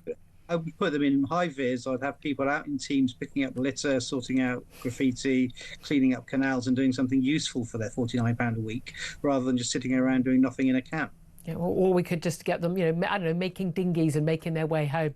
Paul Richards, so appreciate you hanging on to talk to us. Former Labour Party Special Advisor Paul Richards there. Thank you very much. Just on Benedict's events, on those stories involving asylum seekers, that £100 a week, could you please, could you leave the hotel? You're costing us £145 a night, in which you can cost us only £35 a night if you're in rented accommodation, or you can cost just £100 a week if you move in with your mate. Please, can you do that? This is similar similar to the, yes, I know you shouldn't have been released by accident or you're supposed to be deported, but if we give you 500 quid, and by the way, that guy, the Ethiopian, he got 500 quid to go on the plane, he was done because he could have got up to 2 grand. The Home Office allows for up to 2 grand to pay people to get on planes to not cause a fuss and get them, you know, have the flight, you know, stopped and the things, all that stuff. I mean, at the end of the day, we are bribing people to do things that they should be legally required to do anyway. Yeah, if you pay the Dane Geld, it doesn't mean the Danes go away. They keep coming back because they think, free money. And yeah, that's literally what this is. And you know, I also don't like the idea of saying, well, we should be, you know, putting them to work and stuff like that for their fortune. So what, we're going to be paying them effectively for the work that they've been doing, then a subsistence existence, which is tantamount, actually, to slave labour, if we're honest, given the amount of money that they're being given for that wage. That's immoral. But then they'll turn around and say, but they've been working, so that helps their cause to stay in the first place. So it's kind of like, so if you do a little bit of slave labour on the side, then you'll get your papers signed and you'll get to... Like, how does that work morally? And it's not what anybody wants. It's not really even what they want, if we're being honest. They're too busy working anyway. They're making better money on Uber Eats. Exactly. There are other ways that they're coming into the country illegally and, you know, them working illegally, they can do a lot better. As you say, people want them sent home. They don't want them in hotels. They don't want them in their communities. If it's a question of either or, they'll have them in the hotels because that is better than having them with their mates or just in a random housing. I genuinely would rather have it. I'd rather know that that's where the local people. Although let's face it, they're probably all over. I mean, again, I say I've got Asylum Hotel just a 10-minute walk from my home. But I'm guessing, other than the 80 blokes in there that hanging around on the street outside, I'm guessing that there are more of those people living in neighbouring. There's loads of council flats near me, and I'm sure they're in them. All of this is foot dragging so that they don't have to address what people want, which is to send them home, because they shouldn't be here in the first place. Did you read it? I mean, I've been away, but I always like to keep up on the news. My brilliant friend Alison Pearson at the Telegraph, a fantastic interview with a woman who works as an asylum, basically assessor, and said the pressure that is on them to, even if someone has been, accused or convicted of serious sexual offences, to grant asylum. Certainly certain countries, look, we can't send them back to here or here. You're just going to have to get them off the books. And the Home Office basically, they say they would rather just have them off the books, take them off, and then we're told, see, these people are legitimate, because otherwise they wouldn't be having such a high rate of success in terms of actually winning asylum or winning their appeal for asylum. Whereas in fact the truth is we are setting such a low bar for allowing people to stay in our country. It's quicker and cheaper to just wave them through than to try and send them back, and because sending them back is expensive and sounds like hard work. It's quicker and cheaper in the short term. Of course, in the short term. Long term, to the people currently making the decision. We're going to pay for these people for the rest of their lives. But of course, we also had the phenomenon, didn't we, of them saying, right, well, we're going to prioritise women and children's applications because they're the most vulnerable and they're more likely to be approved. They did that, and of course, lots of them were approved, at which point they then turn around and say, see, the majority of people who apply for asylum get approved for it. And it's that kind of fiddling of the stats and the processes that I think really annoys people. By the BBC, by the way, leads us back full circle. It really annoys people because people can see what's happening in real time. Stupid. We're not stupid. I know that they'd love to think that we're stupid, and we can occasionally be a little stupid. Well, and we've got to remember, and we're racist as well. This comes back to, again, the debate over, we're sort of, well, what do you do? As our last guest says, Paul Richards, what do you do? You've got 80,000 people. Yeah, and why have we got 80,000 people? Because when anyone tried to raise the issue of illegal migration, Nigel Farage, he was speaking at the moment, doing a press conference in Central London. I mean, it's a Monday. There's always a Reform press conference. But every time, he was the one who did the first filming out in the Channel, going, look, these boats are arriving. Hey guys, there's a problem here. Such outrage. These are asylum seekers. These are desperate men fleeing persecution. That was the line from the BBC and others. That was what was pushed. Talk to another refugee charity, and Geraldine from it's always, or Esmeralda or whatever it is. There's always some posh bird who's decided to make her life about refugees and after leaving her boarding school. An activist who is always portrayed as academic and specialist. Yes, exactly. When actually they're just an activist. Or they run an organisation that they themselves set up as a one-man band. And then they treat these people as if they are experts in this field about this terrible lives these people lead. The reporting on this has been completely biased, and again, the BBC is at the forefront of that. When British people go, are you sure about that? Because we're not sure about it. The refusal to push to know levels of crime. Why shouldn't we know the nationality of the people or the immigration status of the people who are committing crimes in this country? I think that's perfectly relevant to know. No, it's bigoted. No, it's bigoted. Yes. To even want to know that, it's bigoted. Exactly, to simply ask the questions and to not not be given a good answer, just to be told, well, that's dangerous for you to know the answer, and you shouldn't be asking that question, rather than, well, there are X, Y, Z practical reasons why we haven't done it yet, but we'll look at maybe changing that in the future. It's never even that. It's simply, now, why would you want to know that sort of thing? It's just, why would you want to exercise? Because I suspect there is a higher rate of sexual and you know, acquisitive crime and violent crime by young men from Afghanistan, Eritrea, Sudan, and Ethiopia. And guess what? It turns out there is. You'd think, if it wasn't true and we were all just fantastical bigots, they'd tell us, they'd give us the information. But they won't, because there might be something in it, and they don't want us to know that. Exactly. It is extraordinary, isn't it? And again, I'm sorry, I think a lot of this, I think, you know, when you go back to you know, conversations about the EU, about Brexit, you go back to conversations about the trans madness, the climate change insanity and net zero, you know, and Israel and all of that. You come back to lockdown again and again and again. You've got the mainstream media, in inverted commas, but particularly led by the BBC, pushing an agenda. Now, they claim they're not pushing an agenda. It's the fact they don't even know they're doing it.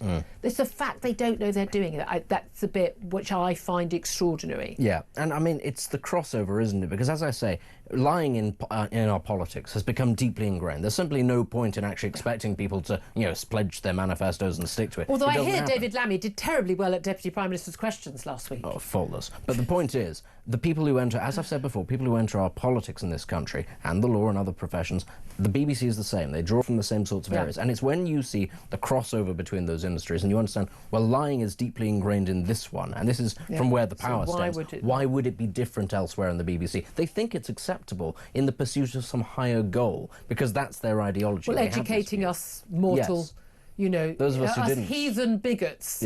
Who just drug didn't go to the right school or the right university. I always say, see, it's Adam Bolton when he was at Sky News. We had a lunch. I go, babe, I was in the lobby in the House of Commons, and him saying to me, you know, but you're a Brexiteer, and he actually said, but you're one of us. You're one of us. One of us. That was nice. You're one of us. At least you felt accepted. But you're educated and you're one of us. You must know better. It was like you must be lying, or I mean, that was the attitude. But I mean, that's such an extraordinary attitude to have to someone who doesn't share your political views. Again, to sort of come through the education system of this country, which at its highest level is almost supposedly the best in the world, and for there to be a lack of criticism, a lack of critical thought, the idea that everybody must surely come to the same conclusion. That's where you kind of sat there going, it's not just the BBC or politics. That, in fact, is where the problem lies. Am I guilty of it in the same way over things like Israel and trans, where it's like, well, how could you not come to the same conclusion that men can't become women and they can't get into women's spaces? How could you not come to the conclusion that the bad party, the overall bad party in the Israel-Gaza war is Hamas, not the IDF? I mean, are we not guilty of the same bias? Well, we're not guilty of thinking the same thing as the majority, because clearly the majority do not think that at the BBC and in politics, because for a very long time we had to listen to the nonsense about the trans stuff as if we, in fact, were the lunatics. But the majority of people who, you know, have not, in fact, been through Britain's sort of highest educational establishments, who kind of sit there and go, well, that just on a very fundamental basis doesn't make any sense. Actually, I'm more inclined to go with that, because, as is said, you know, there are some things that only highly intelligent people could possibly believe, because you break down the different structures of how one it is that you construct. They're not highly intelligent. They're supposedly highly educated. They're actually highly indoctrinated, and they don't realise. No, I do think that intelligence plays a role in this. I don't think intelligence necessarily correlates to common sense at all. Well, I think the most. I know some people who are utterly brilliant. I couldn't trust them more than that. It is a famous story about Einstein that he could never remember where he lived. You know, he was off in his own world, and he would stand on the street thinking, now which house is mine? Now, fair enough, they all sort of look the same, but still, there is that. So when it comes to highly intelligent people, I'm not saying everybody works at the BBC even approaches that, but that's from where it sort of stems from. You can go off at such tangents on all sorts of unbelievably insane, interesting theories, and it just takes you further and further away from reality. Marxism is a fantastic example of this. Absolutely. A fantastic example of how highly intelligent people can just warp their worldview by reading this stuff. Yeah, Anyway. it's very, very interesting. 11:26 is the time. I'd love to. Let's have an existential chat on a Monday morning, why don't we? A couple of great calls coming up. Lots of your messages coming in. Loads of other calls on the board. Try to get to as many as I can about, let's face it, the BBC. That's up next. Give us a call 0344 499 1000. What are your thoughts on those resignations? Will anything change? Is the BBC not institutionally biased? Because that's what they're claiming at the top of the beep. Send your message to 87222. Get in touch on X at talkTV. Calls are charged at the national rate. Text cost 1. Standard network rate message. This is Talk.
The government lent on Tim Davie to resign in order to keep Trump happy. Your thoughts on that? I think, in truth, the resignation was necessary. What about the producer, the person that put this programme together and oversaw the ridiculous and biased cut that took place? We've not heard anything about that individual or individuals. What's happening to them? I mean, it's all very well for people even higher up the chain who may or may not have known at all anything of this. But at the level where programmes are produced, this is where the BBC is falling down.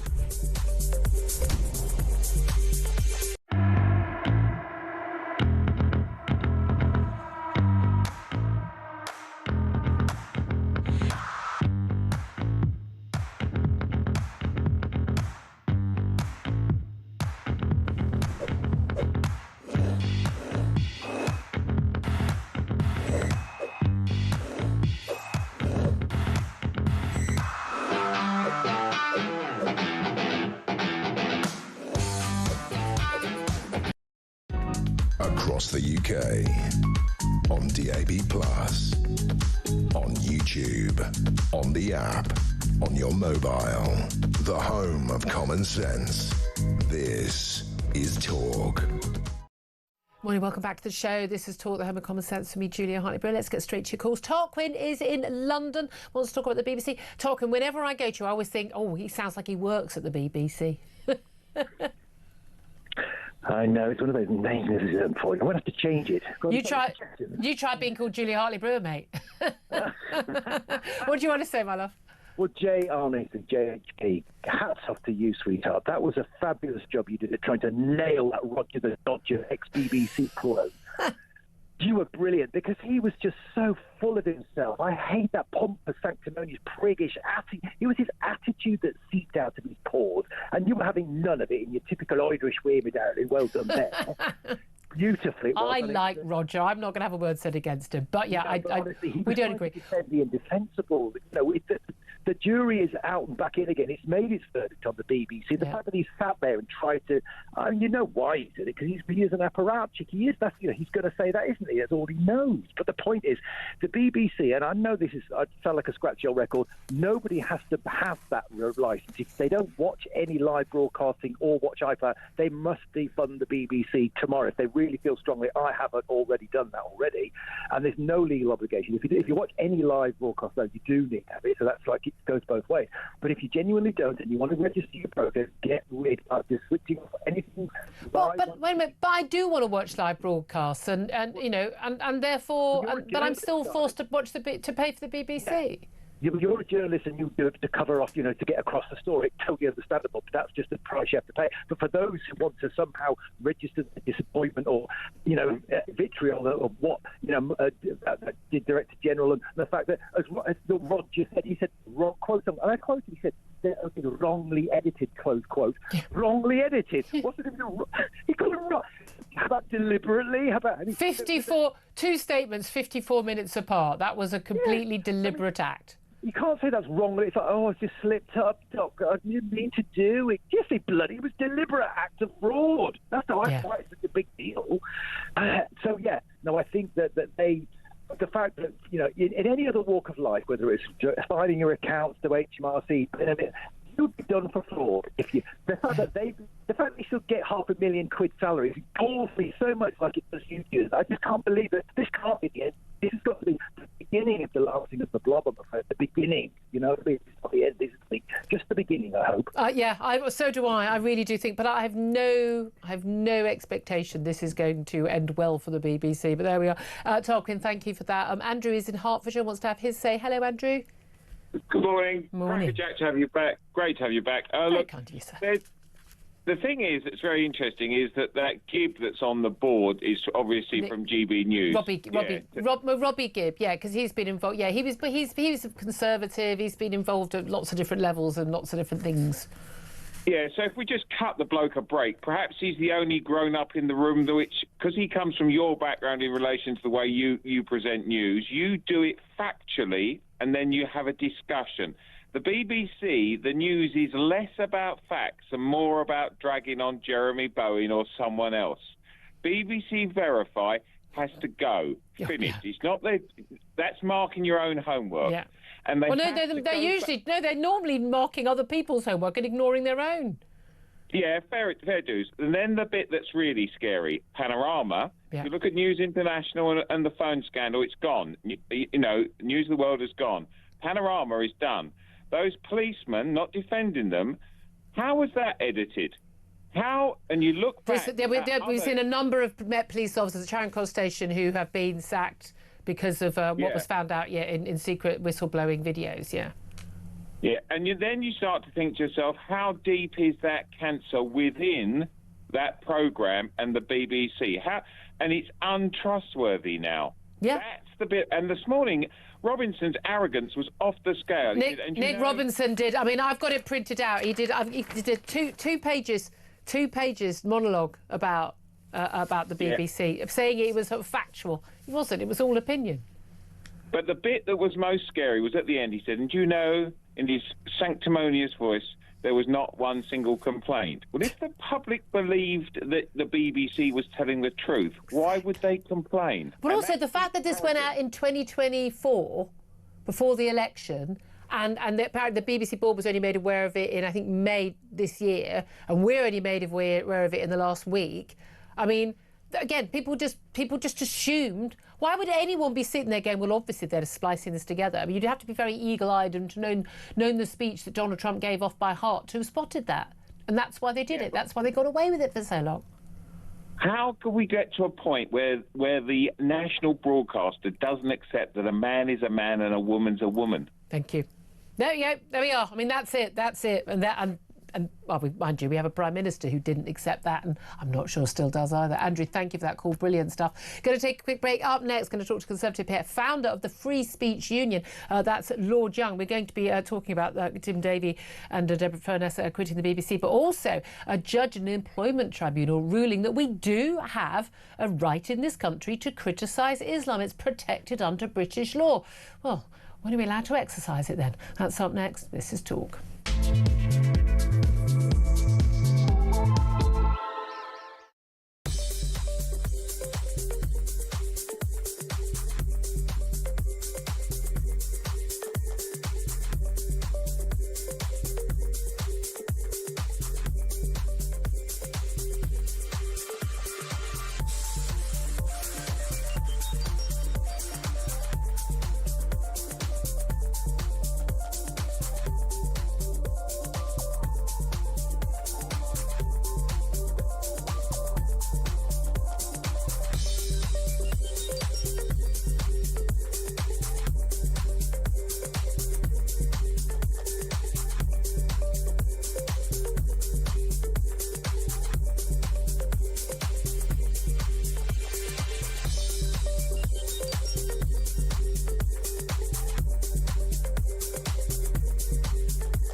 Across the UK, on DAB+, on YouTube, on the app, on your mobile, the home of common sense. This is Talk. Good morning, welcome back to the show. 11:39 is the time. I'm Julia Hartley-Brewer. Let's get straight to my next guest, Lord Young, who's a Conservative peer and also founder of the Free Speech Union, joins us to talk about not just the BBC, but also our right to criticise certain religions. Very good morning to you, Lord Young. Good morning. Thanks so much for joining us. Let's start with the BBC. We've got to, have we not? Front page of pretty much every newspaper. It's leading all the stories on all the media, including, interestingly, the BBC. My God, they love to talk about themselves, do they not? Tim Davie and Deborah Furness leaving the BBC, insisting, though, Deborah Furness arriving at the offices today, no doubt to clear her desk out, saying that the BBC is not institutionally biased. This after this splicing together of two parts, 54 minutes apart, of Donald Trump's speech back in January 2021 ahead of the January 6th riots, but also, of course, lots of criticism over their coverage of Gaza and pretty much everything else. Were they right to go, and what does this change, if anything? I think they were right to go, and whether it changes anything, I guess, depends on who replaces them. I think they both are evidently reluctant to go, feel they need to do it for optical reasons and because it's the honourable thing, but judging from their resignation statements and what we know they've said in private and even in public to some journalists, they clearly don't accept that there is a problem of political bias at the heart of the BBC's news coverage. We've yet to see the chairman of the BBC's statement. It was supposed to come this morning, but I don't think it's come yet. Don't think it's been agreed yet, is probably why. Hasn't even been agreed yet. And we can hope, Julia, that there's a bit more humility and acceptance of the problem in the chairman's statement. And that's critical because, you know, it's the board of the BBC that will appoint Tim Davies' successor, and Tim Davies' successor will appoint, the new head of news. So I think it's all to play for. But ultimately, from the point of view of those of us who've been raising the alarm about the BBC's political bias, I think it's good news. Well, this is it. I mean, Free Speech Union spent a lot of time trying to make sure that people aren't sacked for expressing their views. But of course, interestingly, at the BBC, people are required by their contracts, hi Gary Lineker, to not express their personal views and not bring them to work and to present, in the area of news as facts. Now, of course, you know as well as I do, you've worked as a journalist for a very long time as well, that actually just your choice of subjects, when I put together my show and say, look, should we talk about this, should we do this, my interests, the things that I think are important, that my team think are important, is going to actually impact what we're going to cover. So there's no doubt at all that, the obsession with climate change hysteria, drag queens. I mean, literally, the BBC is obsessed with drag queens. Their focus in every conversation about welfare on the plight of welfare recipients as opposed to the plight of the taxpayers paying for them, their views on immigration. The way they cover those stories is inevitably going to be impacted by their personal views. Is that a problem in itself? I think it wouldn't be a problem if the BBC wasn't funded by the licence payer. It's not a problem in other commercial news organisations, newspapers like The Telegraph, The Times, The Guardian. We all accept that they have a particular point of view. We don't expect their coverage of politics to be impartial. We know what their views are going in. The reason the BBC is different is because it's funded by the licence payer. If you own a television set and you want to receive live television signals, even if you don't watch the BBC, you have to pay the licence fee. And I think that means the BBC has an obligation to be politically unbiased, to be balanced and impartial when covering issues like climate change. I mean, it's just inexcusable that the BBC's taken a succession of editorial policy decisions that they don't have to give equal weight to both sides in the climate change debate. I mean, that may have made a kind of sense, when it was first made, in 2011 and then ratified in 2018, because then the two main political parties were the uniparty when it came to environmental and energy policy. So you could be one-sided without being partisan, as it were. But now, with both Reform and the Conservatives taking a profoundly different position to that of the Labour Party, the Lib Dems, the Greens, to affirm the latter's position and deride the former's is to be partisan, and it's totally unacceptable now. What about the view that, and I've heard senior BBC people say this, we get criticised from all sides, so we can't be doing anything wrong. If some people think we're pro-Tory and pro-Reform, and some people think we're right on Labour and Jeremy Corbyn, and some people think we're pro-Israel, some people think we're pro-Gaza, if that's what they think, then we must be doing it right. Yeah, the BBC are constantly trotting out this argument. It's feeble, I think. I mean, clearly, when one side accuse the BBC of bias, they're wrong, and when the other side accuse them of it, they're right. I mean, take the evidence you use to back up your statement, isn't it? Yeah, I mean, if you look at the BBC's coverage of the Israel-Hamas conflict, it's clearly been one-sided. The accusations of people like Owen Jones that it's captured by the Jewish lobby, it's just completely absurd. I mean, it's clearly biased on one side in that particular conflict, and the fact that both sides accuse the BBC of bias doesn't mean that one side isn't right.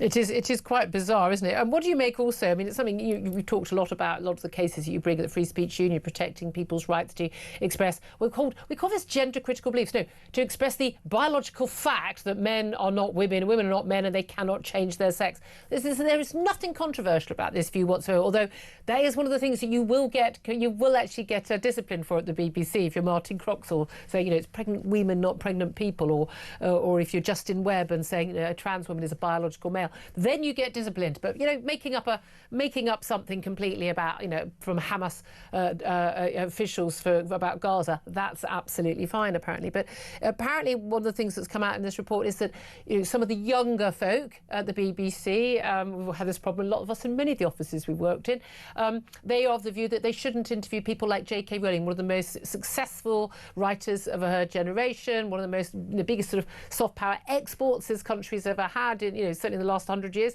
And they don't think she should be interviewed on the BBC because of her, quote, problematic, unquote, views on trans and women. I mean, this is probably, I think, the most egregious example of the BBC's woke bias. And it's a hotly contested field. Absolutely extraordinary. I rewatched this morning, Julia, the clip of Professor Robert Winston, on Question Time, stating what was until 5 minutes ago an incontestable biological fact, which is that sex is binary. It's imprinted on us across our biology, and to claim that you can change sex is just biological nonsense. I mean, he set out what was, until 5 minutes ago, a completely uncontroversial view. He's an incredibly distinguished biologist. He does know what he's talking about. And Fiona Bruce had to caveat what he said by saying, well, of course, many people would profoundly disagree with you, Professor Winston. It's like, well, yeah, maybe they would, but they're idiots. Yeah. But she felt obliged. Some people think that up is down. It's almost like the BBC has to give equal time to flat earthers when, telling you about the weather. Yeah. One thing that's been overlooked in this discussion about the collapsing public trust in the BBC, Julia, is I think that it really started to go wrong for the BBC because of its coverage of the government's response to the pandemic. You and I were in quite a small minority back then in objecting to the way the BBC and other mainstream media legacy organisations covered the pandemic. But it was, to anyone with a grasp of the facts, completely one-sided. It was just night after night of what we called COVID porn, trying to shock people into complying with the government's ludicrous kind of social distancing gobbledygook arrangements. That's when I really began to lose confidence in the BBC, when I saw just how one-sided, just how partial its coverage of that incredibly important issue was. And had it been a bit less one-sided, had they allowed people who were sceptics about the government's pandemic response to have more of a platform, maybe those disastrous measures would have been lifted a bit more quickly. And indeed, close schools for I got BBC verified. I got BBC fact-checked over something I said, which of course was completely factually based, and therefore that's why they queried it. I must ask you about, before we had these resignations, about another big story, and this is very much up your strasse at the Free Speech Union. And this is a man called Patrick Lee, who was found guilty of misconduct by the Institute of Faculty of Actuaries last April over posts that he'd written on X. A 4-year disciplinary process, and we know the punishment is the process. He was banned from the professional body, ordered to pay nearly £23,000 in costs because they ruled that 42 of his posts that criticised Islam, calling the Prophet Muhammad a monster, etc., were either offensive or inflammatory or both, and were designed to demean or insult Muslims and therefore unacceptable. But, wonderfully, a judge has ruled that he's allowed to say what he wants about Islam. Explain how significant this ruling is for not just Patrick Lee, but the rest of us. Yeah, I think this is hugely significant, Julia. Congratulations to Patrick Lee and his legal team for winning this landmark victory. It could be as significant as Maya Forstatter's victory in the Employment Appeals Tribunal. The judge has ruled that Patrick Lee's criticisms of Islam, in some cases quite robust criticisms of Islam, are protected under the Equality Act. That is to say, he cannot be discriminated against either by a regulator, which was the respondent in this case, or by an employer or by a university for robustly criticising Islam. And that is huge. And I think one of the implications of this judgment, I mean, there's going to be a second phase, and the Free Speech Union is funding the second phase of the case, in which the tribunal is going to determine whether his manifestation of that now protected belief was appropriate? Did he go too far? So the principle is established, but in practice, did he stick to the principle has been established, and I think that has far-reaching implications for the government's efforts to try and define Islamophobia, roll out that official state-approved definition across public bodies, and try and prohibit criticism of Islam. If, as the Employment Tribunal has now said, criticism of Islam is protected by the Equality Act, well, it's hard to imagine what kind of criticism this new definition could prohibit without falling foul of the Equality Act. So I very much hope that Steve Reed, the Community Secretary, who has to decide whether to roll out this definition, I hope he absorbs this judgment and realises that now, this project of the government's has been holed below the waterline and they should abandon it. Well, fingers crossed, but I'm not holding out too much hope. Lord Young, founder of the Free Speech Union, thank you very much indeed. 11:51 is the time. This is Talk.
Our national broadcaster, Nigel, that quite rightly we can say is no longer impartial, and there is institutional bias. Trump is just really the final straw, isn't it? And by the way, I did speak to the president on Friday, and I can't even tell you how angry he was.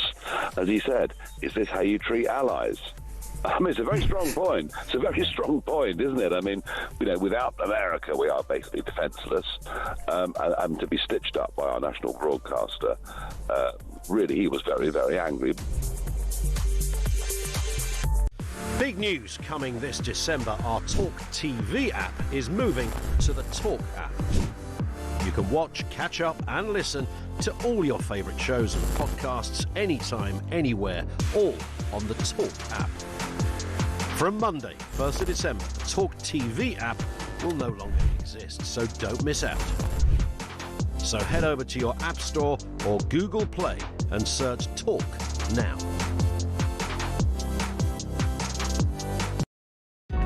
Across the UK, on DAB+, on YouTube, on the app, on your mobile. The home of common sense. This is Talk. Morning, welcome back to the show. 11:55 is the time. As I said, I'm on terrible on my timing, so I'm going to go straight to my next guest. Danny Shaw is a policing, crime and justice commentator and is so patiently waiting on the line. Danny, I hugely apologise for being so late. We're going to get straight into it. While I've been away, we've had a ridiculous number of stories about manhunts for prisoners who've absconded, and now we've got another one, haven't we? Tell us all about it. This is a Palestine Action protester who was temporarily freed from Wandsworth prison. He was allowed out on bail to attend his brother's wedding. As you do. Sean Middleborough, 32. He's wanted allegedly over the London Stock Exchange plot to disrupt the stock exchange. So quite serious allegations that he's facing. Hasn't had a trial, so he's not guilty, but he is being held at Wandsworth. And he hasn't returned after going to his brother's wedding. So and we've all had those weddings, though, haven't we, Danny? We've all been to those weddings where it's all a bit confused the next day. But is this normal that a prisoner on remand would be allowed out to? I can understand a prisoner even who's convicted being allowed out for their mother's funeral or something like that, but. I think it's done on a case-by-case basis, and they've obviously judged that perhaps this was something that had been in the diary for months and months and months. He's on remand, and they assessed the risks of it and decided to allow him to do it. It does happen. It also happens that some prisoners who are let out on what's called temporary leave, release on temporary license to go to family events and so on. Some of them, most people return. Most people come back to the prison at the allotted time, and some of them don't. It's enough. Look, here's the thing, Julia. When you have prison scandals like we've had in the past couple of weeks, then all of the other things that go wrong we don't really feature, we don't hear about very much. Even though they happen every day. get highlighted and get more coverage and more publicity. Yeah. So it's not that these things are suddenly happening, they didn't happen before. Yeah. They've always happened. We're just hearing about them more. We've heard an awful lot about the last few weeks, and of course then we had Calamity Lammy, as he's been nicknamed now, David Lammy, the Justice Secretary, and of course Deputy Prime Minister PMQs standing in for Keir Starmer last week. Never hear Keir. Get everyone's nicknames in, and basically pretending he didn't know about one particular abscondment, but he did. But we've also got a bit of a showdown heading with Shabana Mahmood, the Home Secretary, and David Lammy over prison staffs, haven't we? Yes, because the Home Office is introducing much tighter rules around immigration, which is raising the salary level that you need to be earning in order to come to the UK on a skilled visa. Now, I think all of us would agree that immigration levels were too high. We were relying far too much on workers from overseas to plug gaps and vacancies in the UK.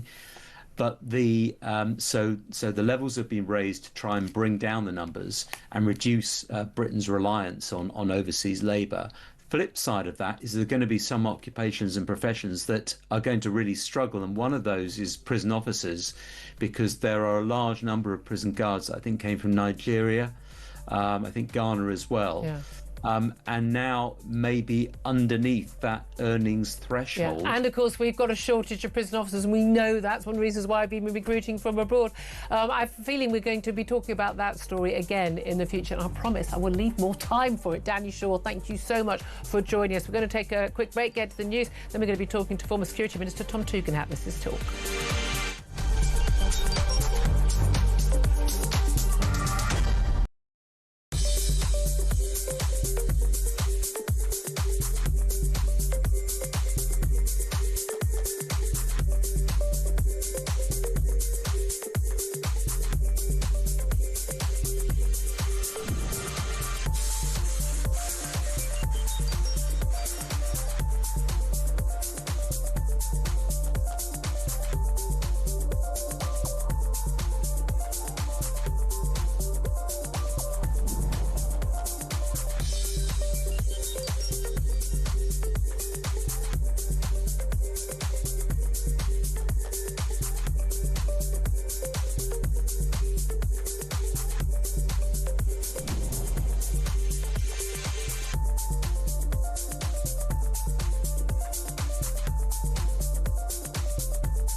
across the UK, on DAB+, on YouTube, on the app, on your mobile, the home of common sense. This is Talk.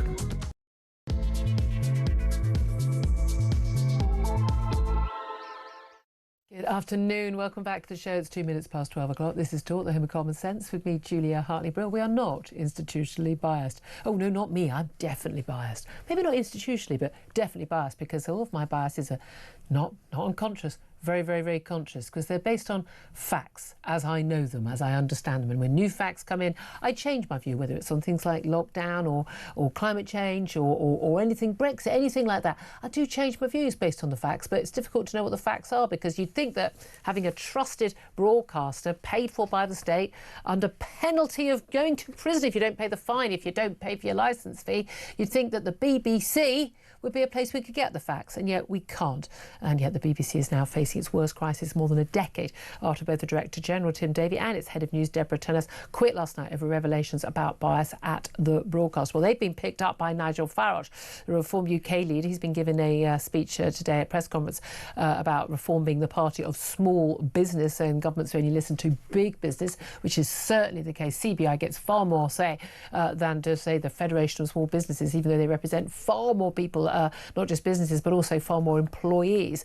But Nigel Farage was asked about his reaction to Donald Trump's response to the BBC story, where, let's face it, quite a lot of glee from Donald Trump. He posted on Truth Social saying that to slam Tim Davie, saying that top people at the BBC are all quitting or fired because they were caught doctoring my very good, perfect speech of January the 6th. Well, that's the specific last straw that caused those departures, but we've had an awful lot of problems over the last 5 years, non-stop, I would say, this year, certainly in terms of coverage of Gaza and over other issues as well. But Nigel Farage, when asked for his reaction to the story, and particularly Donald Trump's response, he said, if I was the President of the United States of America and I'd been stitched up on the eve of a national election, and he says, look, what the BBC did was election interference. He said quite clearly he believes the BBC has been biased for decades. He says the BBC has been institutionally biased for decades, and he said coverage of issues like Europe, migration, net zero, the climate and Gaza, and the coverage of Trump had been biased as well. And he said he spoke to the President on Friday, and he said, he just said to me, is this how you treat your best ally? Quite a powerful comment, he says.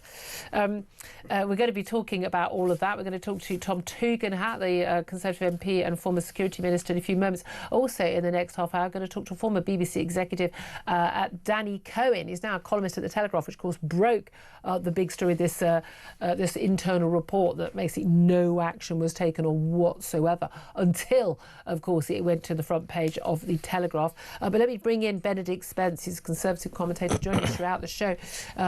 Benedict and his Movember tash, which I like to say is rather impressive. It doesn't at all, as I say, look like a 70s porn star or a member of a Mexican drug cartel, as we have often said on many a November before. Don't roll your eyes, you know that's the stuff you come in for. This moustache is what gives me the impartiality. You know that this comes with It is the giver of impartiality. Absolutely.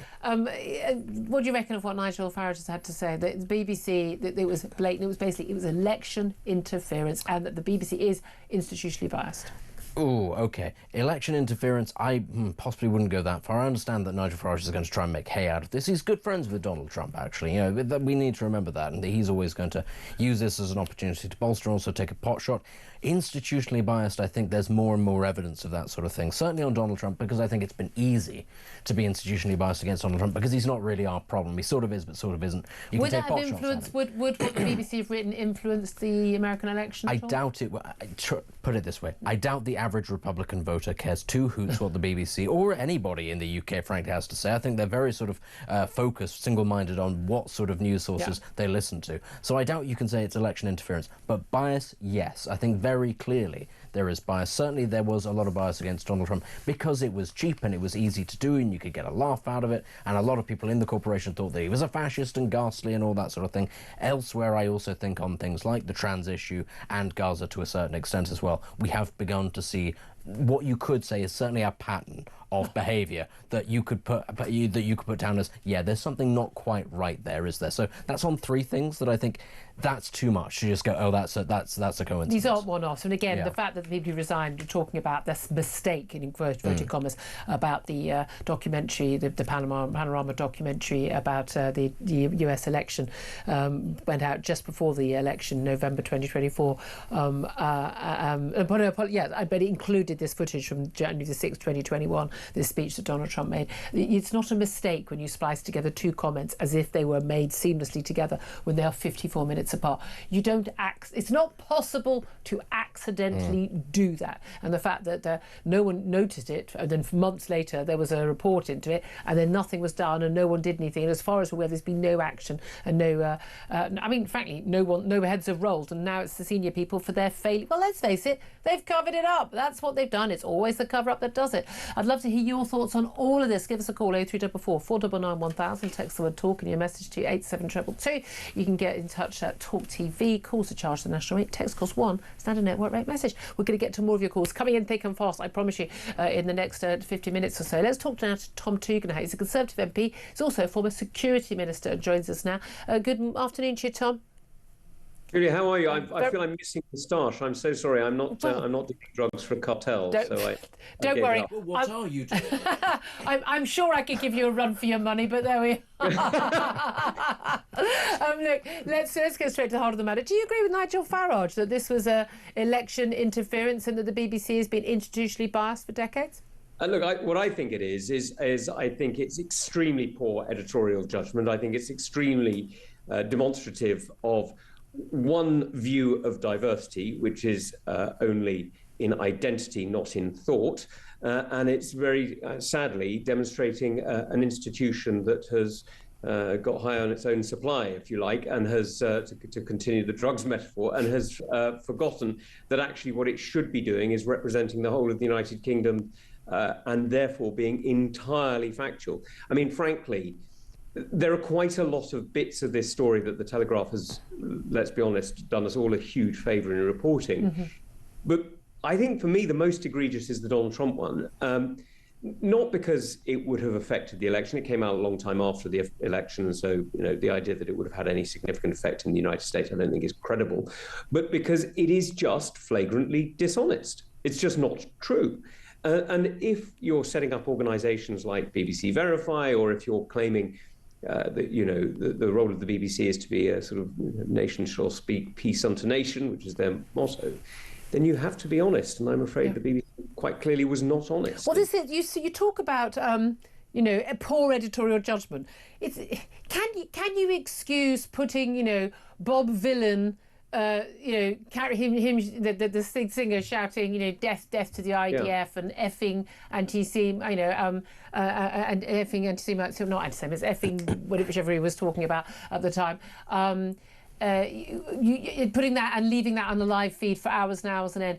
Is it poor editorial judgment to pay the son of a Hamas official to front a document? Is it poor editorial judgment to not interview J.K. Rowling because of her apparently problematic views on knowing basic biology about men and women? Is it poor editorial judgment, any of that? Because it seemed, and even to splice together those 2 bits of excerpts from Donald Trump's speech, those are deliberate acts of, I would say, sort of sabotage of the truth.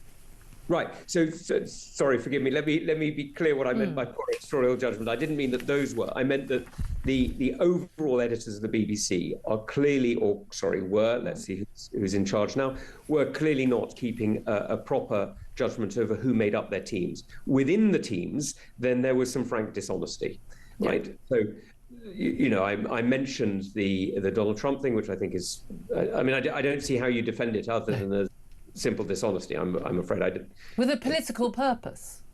I suspect actually worse than that. I don't think it was for a political purpose. I think they thought they were telling the truth. I think they, from their own perspective, think that they were revealing the real truth, if you see what I mean. Now, actually, that doesn't make it better. Actually, it makes it worse because it suggests that they didn't even realise that they were, being quite But free. do you think that's the same thing? And I suspect you may be right about this. And it's a point, and a story I told a couple of hours ago on the show, a conversation I had with Tim Davie, Director General of the BBC, as was, in the summer, where I talked to him about institutional anti-Semitism at the BBC, and he was outraged by this, got really quite agitated with me. And then even though I'd said to him categorically, I don't believe that you're anti-Semitic, or that most senior people at the BBC or the staff are, I know a lot of people who work there, being old colleagues of mine over the years, are anti-Semitic, but the institutional anti-Semitism is so ingrained, they almost don't see it. They don't even know they're doing it, in the same way the bias, over Brexit and immigration and climate change. They literally don't even know it's happening. They are in a bubble that is so distinct from, mainstream opinion in this country. They don't even know they're doing it. But he then said, you're accusing me of being an anti-Semite. He tried to turn it into me making a personal accusation. But that's the thing. The reason why they're going, but I know I'm not. I know that I believe in facts. They genuinely think they're the good people. I'm afraid you're closer to the truth there, Julia. It's not a lie in the sense that they see the truth and they choose to, tell something that they know to be untrue. It's that they think they're reinforcing what is true. And it's interesting, actually, just before, you were talking about the, I can't remember the name of the person who sang Death of the IDF in Glastonbury, which was particularly horrific, but the kneecap performance at Glastonbury was coming up, and I got in touch with a senior person at the BBC when I heard that it was going to happen, and said, look, you must be prepared that you may be about to be in breach of the Terrorism Act, because you may be about to broadcast some pro-Hamas propaganda, or some pro-Hezbollah propaganda. So can you just assure me that you've thought this through, and that, should this happen, you're ready to pull the plug or respond in a correct way? And I got a pretty sort of vacuous response saying, of course, it's up to Glastonbury who they invite, but it is, of course, up to us who we broadcast. And I said, yeah, well, yes, it is. And you are responsible for what you broadcast. And if you broadcast, material that's in breach of the Terrorism Act, then you're complicit in it, right? You've been warned.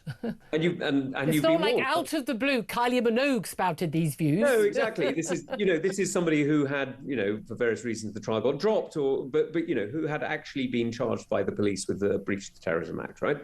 And I got a very vacuous response back. And so I'm forgive me, my sympathy is not really with the BBC on this one, because it's not like you ain't been warned many, many, many times that this is a serious problem. Does it matter?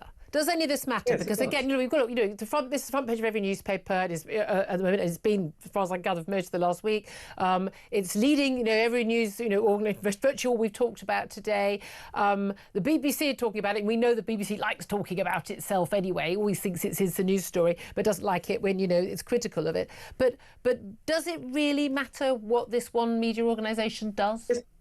Of course it does, Julia, and it matters for exactly the reason that you can see that the President of the United States has raised it. And because the reality is, whatever you or I or anybody else watching this show thinks of the BBC, the reality is a lot of people around the world have heard of it. What it says carries weight. People repeat it in various different ways. True or false, the repetition matters, right? And it just is true that the more noise you make about something, eventually people will start to believe it. That's how propaganda works, right? You repeat things often enough, and eventually enough people will believe it that it will have some effect. Will it change everybody's mind? Will it swing an election? Will it cause a genocide or a war, or will it end a genocide or a war? Maybe not, but it will persuade some people. So yes, it does matter, and it particularly matters because you and I are also forced to pay for it. Yeah. Now, not just in the sense that we have to pay the license fee, which is one thing, but also in that the BBC World Service, which I happen to believe should be a force for good in this world, has been broadcasting Muslim Brotherhood propaganda for the best part of 5-10 years. I have warned the BBC World Service about it when I was chairing the Foreign Affairs Committee. I know that other friendly Arab states have warned the BBC about this over many years. And, it is simply not acceptable that we do not have proper editorial oversight over some of these languages. And some of the people on BBC Arabic, the BBC Arabic, the BBC English channel, publishing very different things to the BBC Arabic channel, but some of the people they're using, in fact, on both channels, but particularly BBC Arabic, people who have blatantly, openly on social media, in interviews, not just taking the Palestinian side, but absolutely rejoicing in the massacre on October the 7th, supporting Hamas. I mean, such blatant stuff. These people, utterly not credible as journalistic sources, and yet being used again and again and again and again. So I completely agree with you, and that's the most egregious. But actually, I think, if I may, the more dangerous is the subtle, where you see the same pictures broadcast on BBC World Service English, BBC World Service Arabic, exactly the same pictures. And so the editor, who doesn't speak Arabic, watches the same pictures, sees the same footage, and thinks it's the same story. Actually, the voiceover is completely different. The voiceover is totally different, with the BBC Arabic saying one thing and the BBC UK version different. Yeah.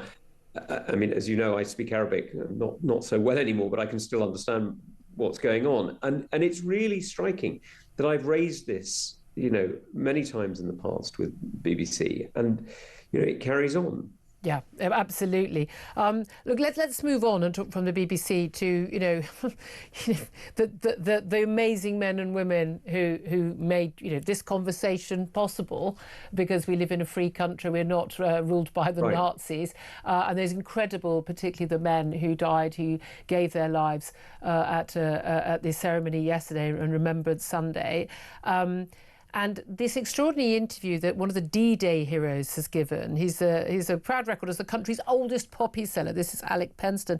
And he has said that the sacrifice of the lost men of his generation wasn't worse what the country has become, and says the UK has gone to rack and ruin. As an ex-military man yourself, what do you make of his comments? So, forgive me, I lost friends in Iraq and Afghanistan, and very sadly I've lost friends since then, people who never quite recovered in different ways. And I don't think it's really odd, because I don't think their sacrifice was worth it, right? I mean, I'd give anything to have them back. That's not what I mean by worth it. But do I think the alternative to having fought in France and Germany, or having defended Britain's interests around the world in the last 20 years that I was soldiering? No, I think the alternative is worse. The alternative of speaking German or being ruled by the Nazis, or, seeing terrorism flourish in Afghanistan, I think that's worse. Do I think it's worth it that we've lost our friend? No. The word worth doesn't really work for me, if you see what I mean. It's not. Mm-hmm. It's not a question of being worth it. And I understand. Look, I mean, of course, I can't understand in the same way. I didn't lose as many friends as he did, and I didn't serve in Normandy and all the rest of it. So I'm not. Don't get me wrong, I'm not making an equivalence on that basis. But do I think, am I grateful they fought? Yeah, God, I am, yes. Absolutely. 1,000 times I'm grateful. Because I understand why he doesn't think it's worth it. I really do. And if you want to, I mean, you and I, Julia, we've agreed on far too many things already this morning. But, do I think that things are going awry in various different ways? Of course I do. But do I think the alternative of being ruled by Nazis is just horrific? Yeah, it's absolutely horrific. I'm eternally grateful for the extraordinary courage and sacrifice of those people. I think we all say amen to that. We'll leave it there. I so appreciate you joining us. Tom Toogan, Conservative MP, former military man, of course, and former security minister. Benedict Spence, we'll come back to what we said to say at the BBC. But in terms of what this D-Day veteran, Alex Penston, has said, I mean, it's very, very damning. And we often talk about, the fact that we're able to even have these conversations and we can debate all these things, on air. We can have rival media and criticism, and people are forced to resign. And these are all as a result of living in a largely free democracy. Basically, faulty as it is, we are nevertheless living in one of the best places in the world to be alive at the best time to be alive. And that's down to those men. That's down to those men. One of the best places, yes. Free democracy, no. Let's be clear about that. It's not a free democracy. And also, one of the things that really sort of winds me up about talking about remembrance is the sheer number of people who died unnecessarily. Yes, they sacrificed themselves. Let's be very clear here. The Second World War was very avoidable. The First World War was entirely avoidable. And this is why when we talk about things like Ukraine... because they were done why they happened because of stupid political decisions. And this is why when I look at things like Ukraine, for instance, and I think even that war was entirely avoidable. And actually, if we'd made it clear that we would back Ukraine, Russia wouldn't have invaded, 100%. Exactly. And I think you and I discussed it at the time. These great European conflicts and other conflicts around the world as well, they happen, yes, people sacrifice themselves, they do so bravely. But let's be clear here. Politicians throw generations of young men, and I'm not interested in people who say, oh, but what about the women, all this, something. It is young men who are thrown into the meat grinder over and over again. So whilst we should remember their sacrifice, for the love of God, can we stop thinking about it in terms of this is something that brave men should do? No. Brave politicians, sensible politicians, should avoid us getting into these, and that means making difficult decisions. That means not neglecting things like defence or energy policy. It means not by giving in to people domestically saying, of course, we can spend all this money on all this nice stuff that'll make us weaker in the long term. Actually avoiding people being blown up in trenches like they are being done in Ukraine right now requires strength and fortitude, and I fear, again, our political class does not have that right Once again, the willingness and the ability to fight a war and to win it is what prevents it is the best wars. deterrent. It is Russia wouldn't have invaded. Russia, the red line that Obama drew in Syria that he then left basically said to Russia, off you go. The West is now weak. There needs to be serious measures. I mean, again, I wish Donald Trump would be stronger on Ukraine, as strong as he's been on Israel at times. And we're gonna be facing that with China. We're going to be facing that with terrorist forces as well. The willingness to fight and to do what is necessary, and yes, at times with absolute foul brutality. Yes. That, unfortunately, is reality. And then you're called a warmonger, whereas actually what you're hoping you're going to do is save lives in the long run. Waving white pieces of paper, white poppies doesn't do so much. I wear my poppy with absolute pride, I have to say. And whatever this D-Day hero Alex Penston thinks, he's been there, I haven't. I'm an armchair general. I don't count. He does what he's done and what his friends did, his comrades in arms did. I am absolutely grateful for every second of every minute, of every hour, of every day, of every year of my life, because our lives would not be like that if it wasn't for those men and their sacrifice. But as you're right in saying, we shouldn't have to put men in that position to make that sacrifice. 12:24 is the time. We're going to take a break. We've got lots of calls all about the BBC. What a surprise. Do you want it reformed? Do you want it scrapped? Does anything change after his resignations? That's up next. This is Talk.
our national broadcaster, Nigel, that quite rightly we can say is no longer impartial, and there is institutional bias. Trump is just really the final straw, isn't it? And by the way, I mean, I did speak to the president on Friday, and I can't even tell you how angry he was.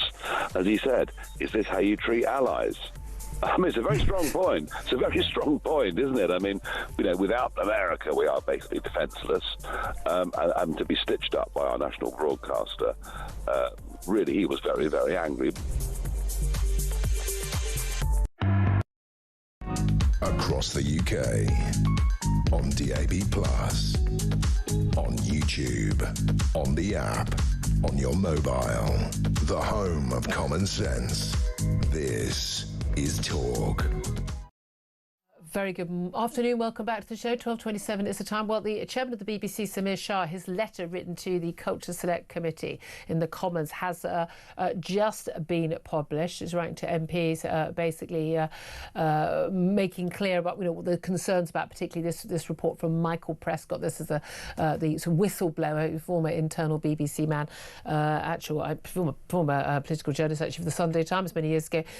He was giving his full response to that, and Samir Shah has said in the letter the corporation would like to apologise, he says, for the error of judgment over the editing of the speech by Donald Trump for Panorama. Oh, mate, I mean, I'm sorry, end of the week, Samir Shah, you're gone, mate. I mean, seriously, it's not an error of judgment. It's absolute outrageous political bias and unacceptable and not journalistic. I just find it absolutely extraordinary. They're still calling it error of judgment and a mistake. Benedict Spence, your response? I think that sort of, as you say, just sort of sums up the slightly sort of blinkered view of actually what's going on here. And they need there is a window in which they can reverse this, that they can fix this. The BBC needs some humility and it needs some clarity. Ironically, it needs clarity about these sorts of things. Yeah. You can win back public trust. You can win back political trust. You have all the resources that we're giving you to do this. You cannot continue down the line of, oh, there are nefarious right-wing forces trying to bring down the BBC and we just need to keep on upsetting everybody because that shows we're doing our job. That's not what's going on here. This is far more fundamental than that. It really is. It's absolutely extraordinary. Really. There we are. Well, I mean, again, Tim Davie has called it mistakes made, and the head of news who's resigned, Deborah Turner, she has said, there's not institutional bias. They absolutely don't get it. There's no doubt at all. Let's go to your calls. Ashley, he's on the line in London, has given us a call on 0344 499 1000. Afternoon to you, Ashley. What do you want to say, and what's your reaction to what the BBC chair has said, calling that Trump splicing of two different parts of the speech 54 minutes apart as an error of judgment? It's like a scene out of Little Britain, isn't it? Really, totally.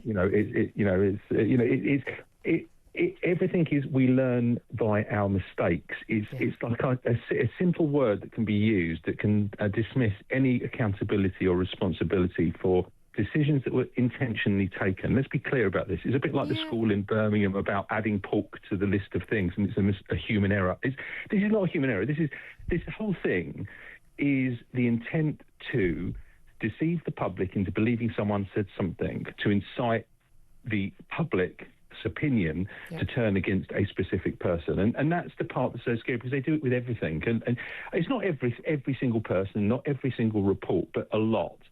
And what needs to happen, heads do need to roll, not just two people. It needs to have a proper external investigation into who agreed what and when. Yeah. And who knew, when, and what did they do? Who knew, why was it allowed? Because ultimately, someone in there, if it wasn't the head person that's responsible, then someone in there is allowed to use their personal opinion to correct the narrative to what was actually meant by that statement that Donald Trump made. So, they've just shown how easy. If anyone looks at those clips, you can so clearly see why people would believe what. Yeah, I mean, I've been very critical of Donald Trump, but he said I've never thought that he actually basically said, hey, I'll head off to the Capitol and cause a riot. But we know from even his own people behind the scenes that once there was the riot, he refused to act for many hours, even though even members of his own family were begging him to go on social media and say, stop, go home, which he could have done. So he was quite happy to delight in it. And I'm sorry, that's not Trump derangement syndrome. That is evidence from his own aides, his own family members in sworn testimony that he wasn't acting. So that is a fair criticism of him. But do I think did I ever think that he had actually deliberately tried to do that? No. But again, why did no one notice this for so long? Now, also coming back to you on this, Ashley, the BBC chair Samir Shah in this letter to the Culture Select Committee has said there have been more than 500 complaints in the publication of the memo last week by the Telegraph, raising concerns about the editing of that speech by Donald Trump. He said, "We accept that the way the speech was edited did give the impression of a direct call for violent action." It is quite extraordinary then that it was allowed to go out on air, isn't it? Well, I mean, if I did something like that out in the street, and I'd be arrested for inciting hatred and inciting violence. I mean, so when a national broadcaster does it, you have to look at that whole situation and say they are criminally accountable for those potential actions. And words are powerful, and when you use them the wrong way, we've all seen what can happen. And I just hate the fact that they sit there smug and keep it. They're going to probably get golden handshakes to go, hide it under the table, and hope it all goes away with a little apology. And I don't think it should. I think it needs to be looked into deeper and deeper until they find out exactly what happened. Well, I've given in previous some coverage, I think it was CBS that ended up having to pay a sort of libel fee out to Donald Trump for sort of some similarly egregious coverage of things he had said. Distortions. I'd be very surprised if Donald Trump doesn't now sue the BBC. Well, I mean, serve them right. Unfortunately, it comes out of our pockets, doesn't That's the thing, isn't it? Yeah, and my view is any payment out to Donald Trump should come out of the pensions of the people involved. It's simple as that. There we are. Ashley, thank you very much, indeed. Great call. Let's go to Kevin, who's in North Yorkshire. Afternoon to you, Kevin. Afternoon, Julia. Yeah, thank you for taking my call. Oh, thank you for calling in.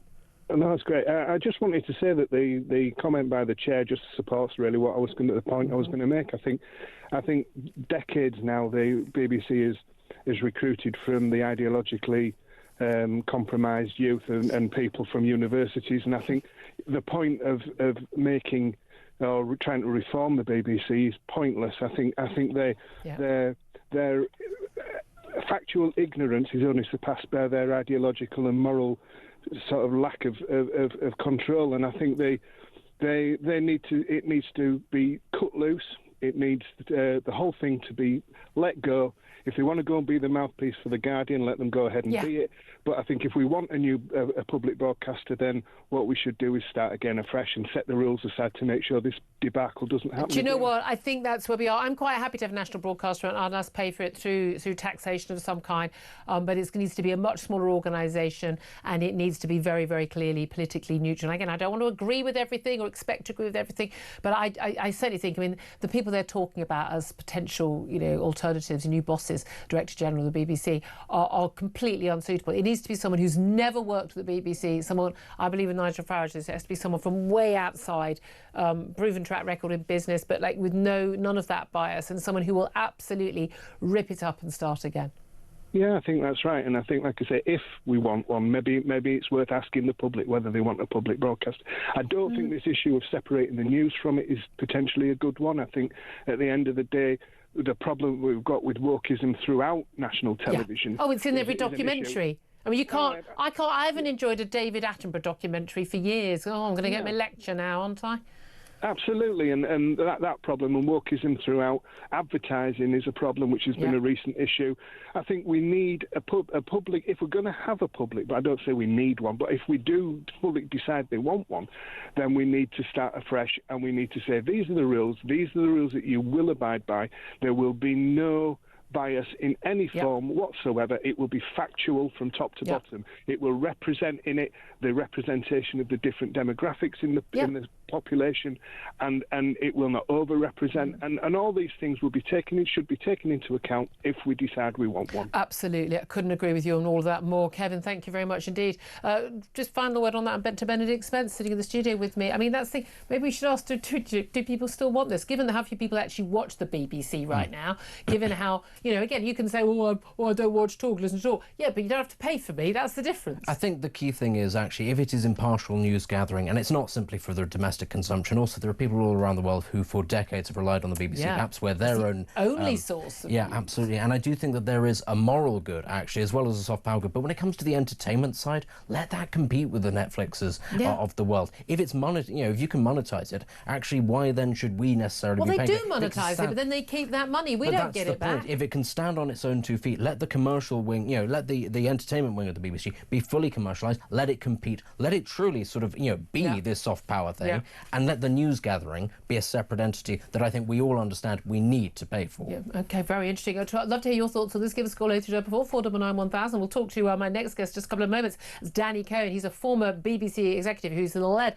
a lot of the criticism, particularly over the issue of the coverage of Gaza and Israel, in terms of BBC coverage. We're going to find out what he thinks up next. This is Talk.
Across the UK, on DAB+, on YouTube, on the app, on your mobile, the home of common sense. This is Talk. Good afternoon, welcome back to the show. 12:39 is the time. I'm Julia Hartley-Brewer. This is Talk, with a home of common sense. Let's talk right now to someone who's been speaking a lot of common sense about the BBC, and someone who knows it from the inside and the outside. My next guest is Danny Cohen. He's a former BBC executive, now he's a columnist at the Telegraph. Telegraph, of course, being the newspaper that has exposed the secret of internal memo by the whistleblower Michael Prescott, which basically, told us how we'd seen that panorama documentary spliced together 2 excerpts of Donald Trump's speech on January the 6th, 2021, the day of the Capitol riots, where 54 minutes apart, to make it appear that he had basically urged his followers to actually go and use violence at the Capitol. Of course, many other egregious examples given by Michael Prescott in that report as well. We've lost the Director General of the BBC, Tim Davie. We've lost the Head of News, Deborah Turness. We've now got a statement from the BBC Chair, Samir Shah, apologising for, he says, the error of judgment over the editing and accepting that the way the speech was edited did give the impression of a direct call for violent action. but is that going to be enough? Danny Cohen, what do you make of, well, both the resignations but also the apology by the BBC chair? Is that going to be enough and we all can all move on with our lives? Well, I think it's right that Tim Davie and Deborah Turnus resigned and they've taken accountability. The Prescott report, I think, is a pretty devastating report, and I'd encourage all of your viewers and listeners to read it. It's 20 pages, which outlines not just the issue around the manipulated Trump video, but wider issues with the American election coverage, really significant issues around BBC Arabic and the presentation of Israel, and also other topics like gender ideology. It's very significant. We're starting to see people claim this is a kind of right-wing coup. Yeah. It's nothing of the sort. It's an attempt in the best interest of the BBC to hold it to account and to live up to its values. And I think that's what we've been trying to do. I have not had a lot of chance to look at Mr. Shah's letter, but I do note it does acknowledge and refer to underlying problems. And I think that's quite significant. He doesn't go into, he makes a defence of the BBC, as he's naturally bound to, but he does refer to underlying problems. And it would be good to understand from him what exactly he's referring to there, because he doesn't just say it's individual errors, he talks about underlying problems. Yeah. So I think there's a hint there that Mr. Shah recognises there's a bigger picture here. Well, this is it. And to me, you know, the fact that we've got these two senior figures who've gone ostensibly because of this doctoring of this speech by Donald Trump, that's kind of the least of their offences, the least egregious of the crimes of the BBC. And I do think that some of this, I mean, some of the things that they have done over recent years have been morally outrageous and I would say dangerous in terms of feeding, I mean, you know, feeding certain viewpoints, particularly anti-Semitism in this country and abroad as well, the BBC Arabic. And it's something you've been commenting on very openly since October the 7th, those attacks by Hamas on Israeli civilians, is the BBC's, I mean, outrageous coverage. My husband says, you know, I go through a variety of media in the morning to get all the different, again, I like to hear all the different viewpoints. And he says, you only listen to Radio 4, so it rile you up, so you're just shouting at it all morning. But some of the things, some of the coverage on the website, the coverage, I mean, again, twice a week, even the report, twice a week they're having to correct reports. The outrageous taking of everything that Hamas says as just gospel truth, which is quite extraordinary. The incredibly biased reporting of this war opposed to any other war in terms of civilian deaths and the like. That is a far more dangerous and significant breach of BBC impartiality than this one speech, isn't it? I agree with you. I agree with Julia. I mean, I think from a Jewish community perspective, the BBC and Mr. Shah actually owes the Jewish community an apology today. And I've got a very specific reason for saying that. The Prescott report shows that the BBC and its executives were in receipt of a report which showed detailed systemic bias at BBC Arabic. Yet in public, in Parliament, in private communications and meetings with members of the Jewish community, they have always denied that. And they've said it's a number of, you know, a few bad apples, and they've dealt with it. A few odd mistakes, isn't it? And can I just clarify for people who've not read the full Michael Prescott report, which most people will not have done, is that, yeah, and the stuff that's been detailed, I mean, David Collier has been a brilliant finder of truth on this, but we're not talking about just sort of slight different use of language. Do they call Hamas terrorists or not? We are talking about not even just hiring, you know, the son of a Hamas official to front a documentary, but just blatant, outrageous use of basically Hamas spokespeople to all intents and purposes as supposedly independent journalists putting their case. Correct. Some of whom have said horrific things about Jewish people, said things like what should happen to Jewish people is what Hitler did, celebrated the October the 7th massacre and all those kinds of things. So I feel very strongly that the fact that they had evidence of this, but they weren't straight with the Jewish community about it, is pure gaslighting, Julia. It's presenting a reality which they know not to be true. And they did that to Jewish community over the last 2 years. But they talk about, you know, mistakes, errors of judgment and things like that. These aren't like, even, you know, splicing the documentary, it's about splicing the speech together for the Panorama documentary, choosing to have somebody who, fronting a documentary or interviewed, who a cursory check of their social media will show that on October the 7th, they were celebrating the murder and rape of Jews. Now, I mean, that's not an error of judgment, is it, or a mistake? No, it's not. It's not. So what does it tell us? By the way, one of the things the Prescott report shows is that two of those reporters, one of them appeared 500 plus times on BBC Arabic. The other one appeared over 200 times on the service. So this is not people who are kind of eyewitnesses. These were people they were using on an almost daily basis to report on the war who were clearly biased. And that is not within the values that we all expect of the BBC. So what is it then? Because we've had Deborah Turner, she turned up at the BBC today, hopefully to clear her desk. Bye-bye, good riddance, I'd say. And she's saying there is no institutional bias at the BBC, whether that's about Trump or anything else. There's no institutional bias at the BBC. I think that BBC is, it shows a culture of denial. I think this is actually a really big opportunity for the BBC, because if the BBC can look this evidence in the face, and it can recognise that it has some issues with groupthink and systemic bias and institutional bias, then actually it can make itself fit for the future. If it continues to keep its head in the sand and keep pretending there are no issues, then I'm afraid the BBC is going to have a rougher and rougher time. And this is it, because Nick Robinson on the BBC this morning did a long sort of, monologue, and he's written some tweets and made some comments in the last few days, basically saying, look, there are conspiracies against us internally and externally. But I was arguing, a couple of hours ago on the show that actually the only enemies of the BBC that really count and are really doing the damage are those within the BBC who are committing these egregious crimes against journalism, and B, covering them up, and C, denying they're even happening. Yeah, listen, I agree. And I think journalists like Mr. Robinson need to be careful about impartiality. They're commenting on this story and they're the subject of the story. And I've got a lot of time for that. I think Nick was probably the best, one of the best BBC political editors we had. Yeah. I think he's a brilliant presenter. I genuinely like him as a person.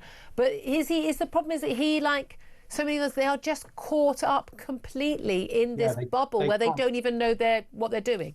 That's right. They can't see it. Why not? I don't know, and I can't understand how you couldn't read the Prescott report and think, okay, we've got some issues here. Let's be open and address them. And yet they don't. And again, it's not just the Trump speech. It's not just Gaza. It's trans. I mean, literally obsessed with drag queens. Literally obsessed. Brexit. Let's face it. We all knew which side they were on. We know when there's a conversation about tax and welfare, we know what side they're on. Immigration. We know what side they're on. Climate change. I know the BBC's views on everything. And yet I shouldn't know that the BBC shouldn't have a view on anything. No, you should know. You should know, because you should feel that both sides are fairly represented. How do we get back to that? Do we need? I mean, look, the Director General going isn't going to make a difference, is it?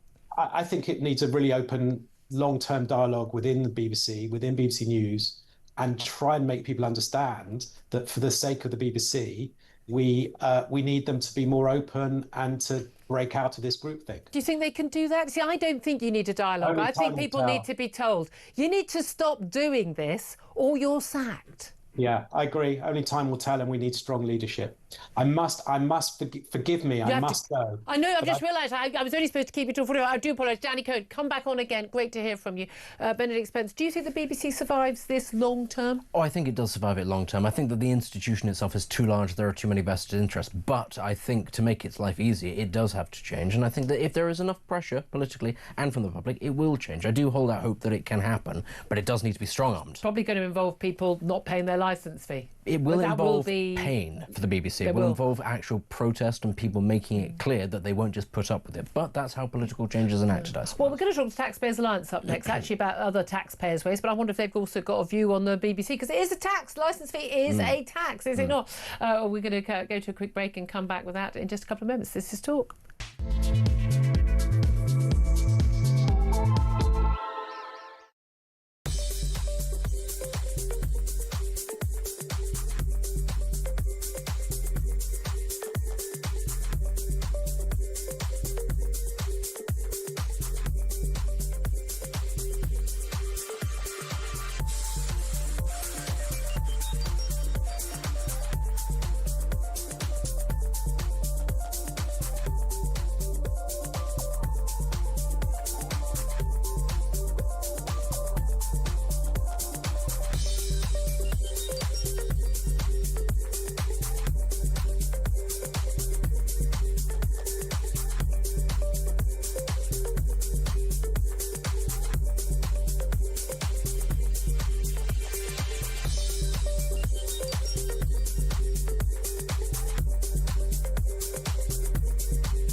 Big news coming this December. Our talkTV app is moving to the Talk app. You can watch, catch up and listen to all your favourite shows and podcasts anytime, anywhere, all on the Talk app. From Monday, 1st of December, the talkTV app will no longer exist, so don't miss out.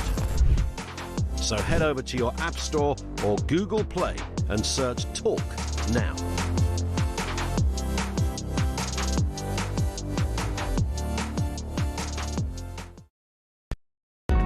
Across the UK, on DAB+, on YouTube, on the app, on your mobile, the home of common sense. This is Talk. Good afternoon, welcome back to the show. 12:53 is about to be the time. I'm Julia Hartley-Brewer. Benedict Spence still here. Ian Collins is going to be here just a couple of moments. Tell us what's happening on his show. Just some breaking news for you. By the way, this is some earlier breaking news. The International Olympic Committee is set to announce a ban on transgender women in female competition next year, ahead of the next Olympics. No, you're banning men from women's sport. That's what you're doing. Call it what it is, banning men from women's sport. I know that we'll talk more about that on the show tomorrow. But also some other breaking news, and we knew this was happening. We knew this was going to come. Another migrant sent to France under the government's one-in, one-out deal. You know, that really successful, brilliant little exchange scheme we've got with France. That migrant, yeah, you guessed it, he's returned to the UK. But don't worry, the Home Office said he's going to be returned to France as quickly as possible. So that's all right then. We are a joke country with a joke national broadcaster. There's that summary of the day for you. Right now, let's talk to Callum McGoldrick. He's a researcher at the Taxpayers Alliance and joins us to talk about taxpayers' waste. Well, what a day to talk about that, Callum. Good afternoon to you. Good afternoon, Julia. Thank you for having me on. We weren't planning to talk about the BBC with you, but I've got to ask you quick thoughts because, at the end of the day, the licence fee is a substantial tax on the British people, isn't it? Is that good value for money, do you reckon?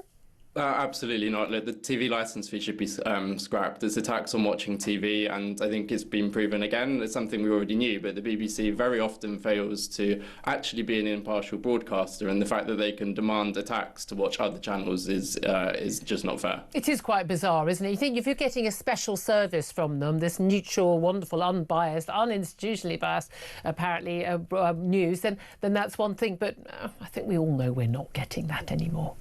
No, we're not. I think this is just the latest round of failings. I think 2021 was the first time Tim Davies' directorship was called into question with editorial failings. It's been going on for years. Yeah.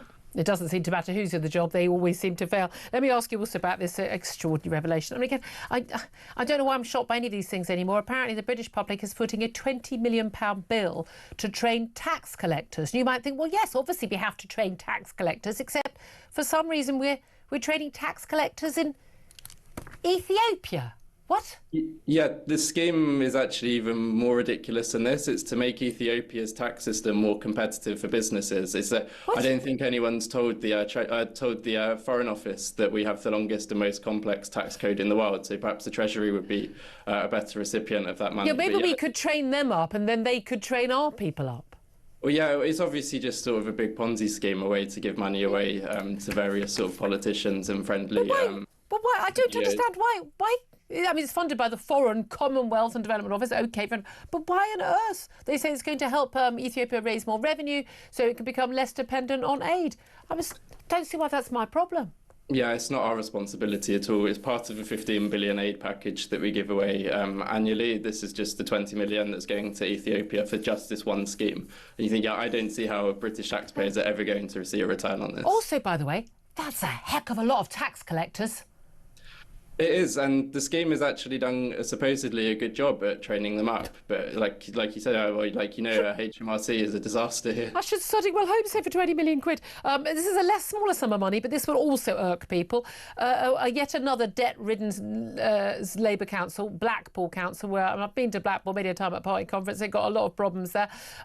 They've spent £35,000 on rainbow road crossings to celebrate, quote, the long-established LGBTQ plus history and diversity of the Lancashire seaside town.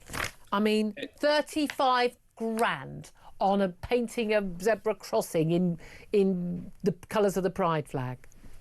Yeah, it's just another example of council busybodies pursuing their own hobby horses, using taxpayers' money to foot the bill for that. As at Blackpool, this is the latest example, but we know it happens up and down the country. Yeah. But also, I mean, what paint? Are they getting all the paint from Farrow and Ball? Well, there must be some pretty big zebra crossings, or at least an awful lot of them. I don't know how they rack up that much money. But also, I mean, it's a small point worth making, but one of the things about zebra crossing is they're really easy to see because they're black and white. They've got Belisha beacons, and it makes it easier for pedestrians to know where to cross safely and for vehicle drivers to know when to stop. But if you've got a load of coloured painting, you don't even know whether it's a zebra crossing or not. Yeah, I did see the picture that was used as well, and to make it even worse, it's sort of squiggly paint that goes across the zebra crossing. It's a mess.